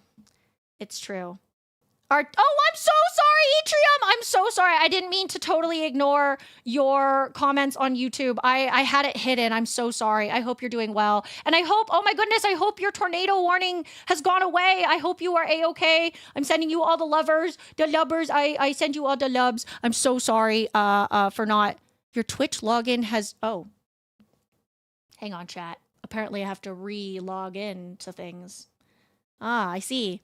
I'm back. It's nearly impossible. Sorry, it is impossible to teach the word 100% correctly because we are not God and we are flawed. Exactly. Right. And there's so much interpretation to it. Right. And again, for all of my mom's, own personal flaws. Right. My mom also taught me and my sisters all the time that you have to take what a preacher or what a pastor says with a grain of salt, right? Because remember, although they felt a calling to teach, they also are human. And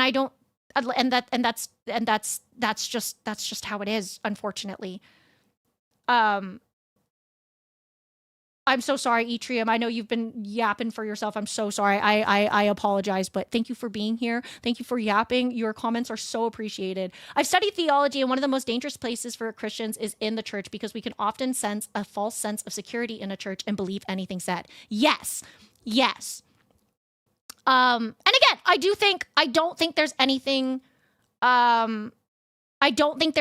inherently wrong with being religious. There's nothing inherently wrong. The moment that you start believing that your beliefs, that who you are means you are better than somebody else, there's a problem. And the crazy thing is I can't imagine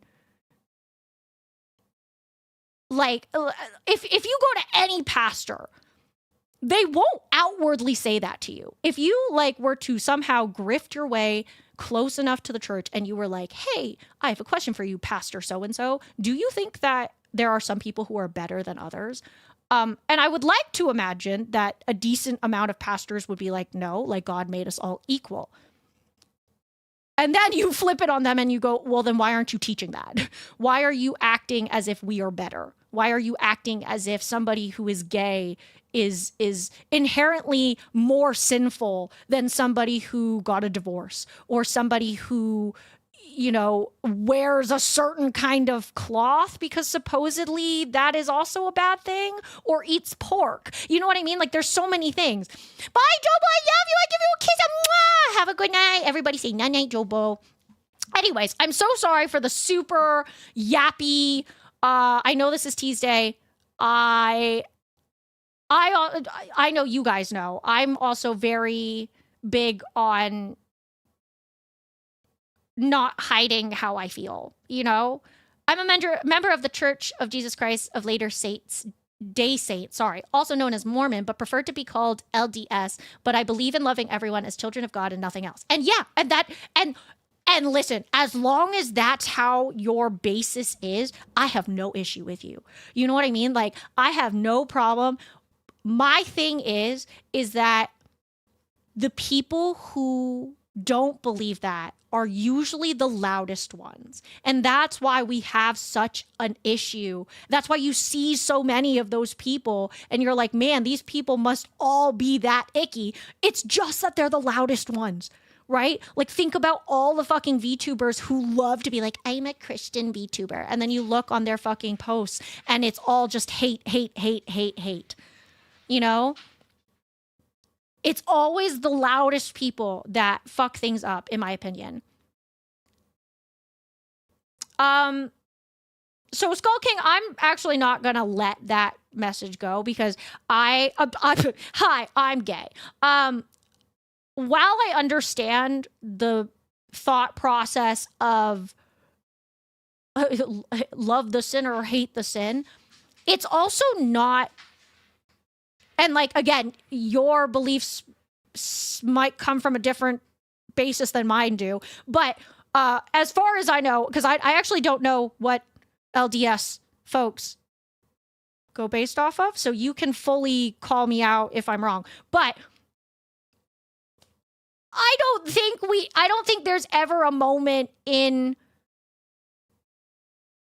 like holy books where it's like, well, here is the listings of all the things that you could do wrong. Here are all of your sins. And this is the ranking, right? No, what I'm saying is I don't believe it's the best thing, as in I won't practice those beliefs, but I'm not going to treat you any differently. And that's super valid. My thing is, though, it's not a belief. Being gay isn't a belief. I don't believe that I love women. I just do. You know what I mean? It's just like how you don't believe you love men or love women or whatever you're, you know what I mean? Like, it's not a, like, it's like saying I don't believe, I don't practice the belief to be Asian. You know what I mean? Like, it's not a belief. It's just a thing. You know, you just are. I just am Asian. I just am bisexual. You know what I mean? And I think if you distance it in the sense of, oh, well, it's something that they believe, you're putting that as like their what's the word I'm looking for? Their descriptor. That's how you see them. You're like, oh, well, they believe in this thing, but I love them anyways. You know? It's saying like, I love you, but, and it's conditional. It's conditional love. And I think that's the problem that I have with it. You know what I mean? Hi, thank you for the follow though, Skull King. I really appreciate you. Again, I have no issue with anybody having a belief system, having a religion, having a faith. You can believe whatever you want to believe. If you believe that the earth is flat, I may laugh at you, but I will not call you out for it. Because I think flat earthers have sometimes the funniest thought processes. It's not even I'm laughing at you because you're stupid. It's I'm laughing at you because I love hearing how people think, because I'm like, you know what? Sometimes they make good points. And they're like, you know what I mean? Like sometimes I'm like, you know what? You make a good point. I love that for you. You know what I mean? But I think that the earth is a triangle. You're so right. You're so right. But I think that you know, again, I was raised Christian. So like me saying things doesn't necessarily mean that's how you feel, and that's totally okay. But Jesus never went, hey, love your neighbor, love your neighbors, except, like there was never a footnote there. You know what I mean? It wasn't love your neighbors, asterisks, unless they are black, unless they are this, unless they are trans, unless they are poor, unless they are blah, blah, blah, blah, blah, blah, blah. You know what I mean? And I think that's my issue with people, is that they say, oh, well, I love them, but I don't support their lifestyle. Well, nobody was asking you to. You know what I mean? I'm just saying is no, I won't support you for being gay. I just won't support that choice, but I won't judge. I won't shove my agenda. I will support you for being human. Do I need to get you a leash? I love you, Grace. I love you. I'll defend you. No, and that's super valid. I think as long as you see somebody as a human being, as created by the same creator that you believe in, and at the end of the day, it's none of our business. You know what I'm saying? It ain't hurting me. If you ain't gay, but that person gay, and they be gaying it up with somebody else who's gay, and it's all consensual and everybody's of age, cool. You know what I mean? Cool. You do you, bestie. You know what I mean? Like gay people ain't trying to like force you to also be gay. You know what I'm saying? But again, anyways, TLDR, don't be a fucking asshole. Like that and that's why I joke that that's the motto of our stream, right? Like I think that it's so easy to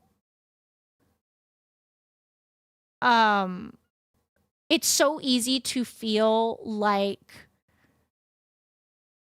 everybody's wrong, or there's so many different things to believe in. And I think at the core of what I was trying to say is truly just believe in you and believe in whatever feels right for you. I'm almost positive, and somebody can correct me if I'm wrong, but I believe there was a whole Bible verse quote that was like, if you love, you know God. And like, I've always really appreciated that. Like the sense of like, because like, I remember being a kid and like asking so many questions because I was so confused with this idea that like, oh, well, you can only ever go to heaven if you know of Jesus and you give your soul to Jesus and you give your life to Jesus and you do everything for Jesus. And I'm like, okay, but what if somebody lives in the middle of buttfuck nowhere and has never heard of Jesus? Does that mean they are automatically condemned to hell because they just didn't have the opportunity to learn about these things? And I remember being so confused and I was so lost. And I think that I am a big believer in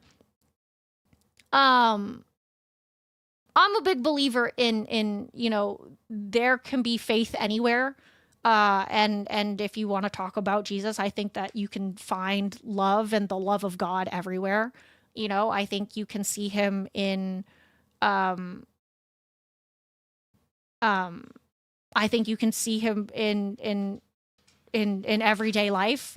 I think that thinking that only the quote unquote good Christians or the good religious folk are in the church is a silly way to live. Yeah, I don't know. That's my TLDR.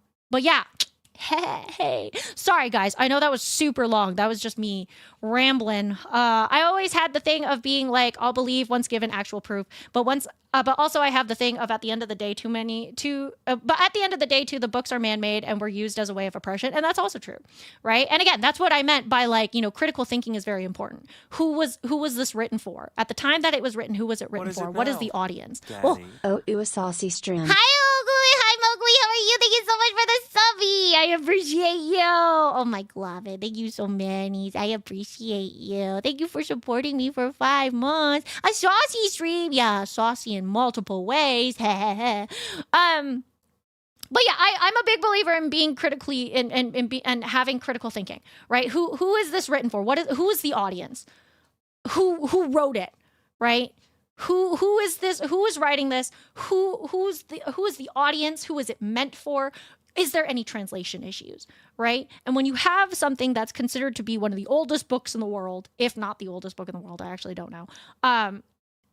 You cannot tell me that human error does not become a part of translation, right? And so I am a big believer in sometimes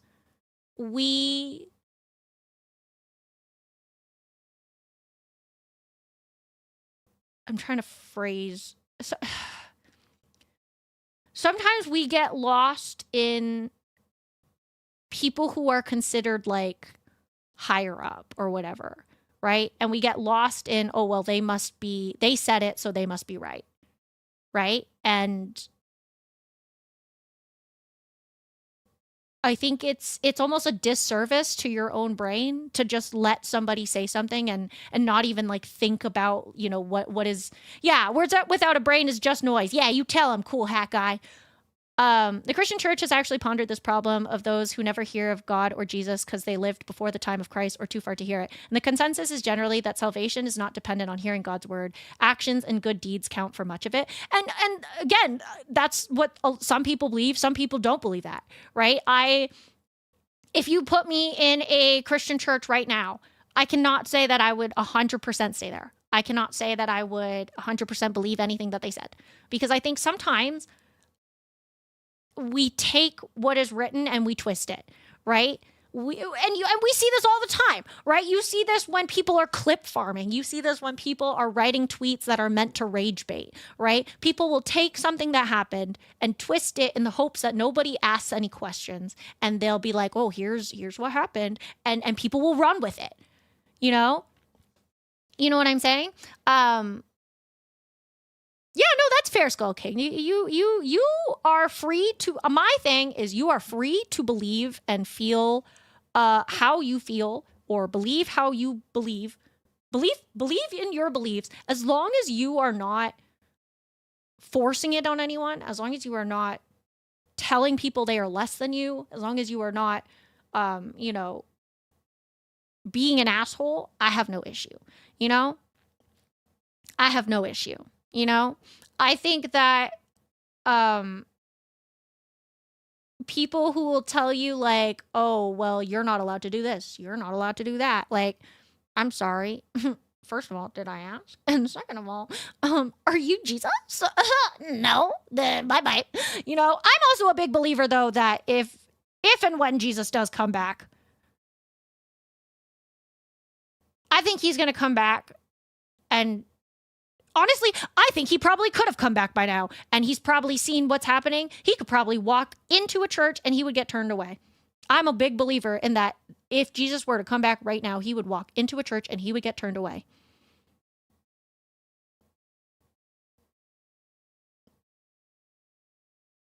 And I think that's super sad. Yeah. I think that, like when you read the Bible, right? Like if you want to say that the Bible is 100% right and has no translation issues and none of that stuff, none of that jazz, Jesus actively goes up against the church all the time. All the time. The reason he was crucified is because the church / the state didn't like him.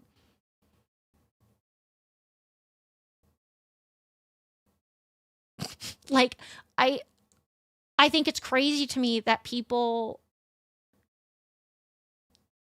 genuinely think that every church must be correct.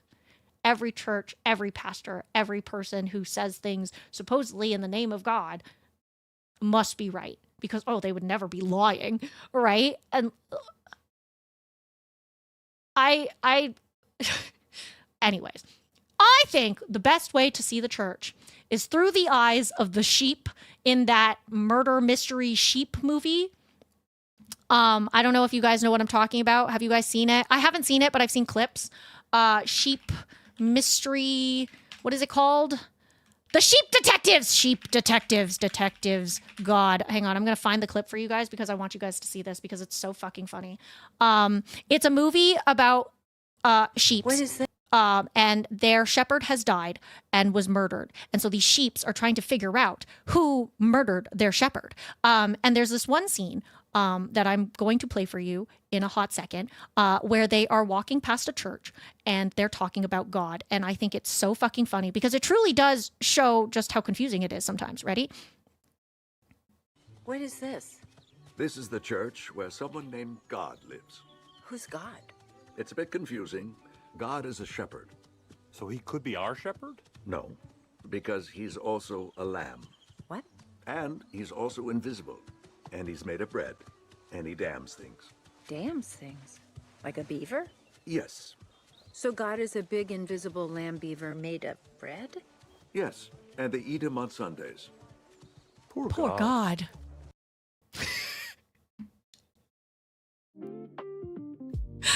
I love it. What I is love it? it so much. It makes me giggle every time. Because it sounds so funny. Because of course it sounds fucking hilarious when you think about it. If you didn't grow up in the church, of course it's gonna sound fucking crazy, you know? So he could be our shepherd? No, because he's also a lamb. Also, he dams things like a beaver, and he's invisible, and he's made of bread, and they eat him on Sundays.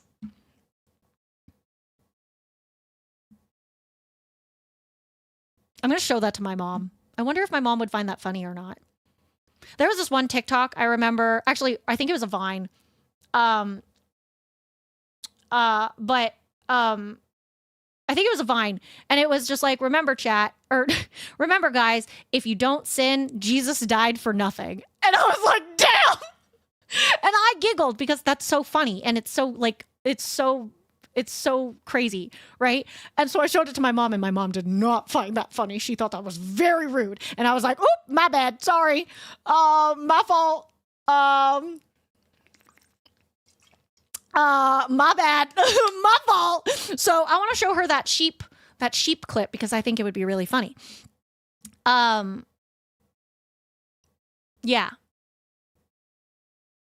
But yeah, I think at the end of the day, who we are, and it goes both ways, right?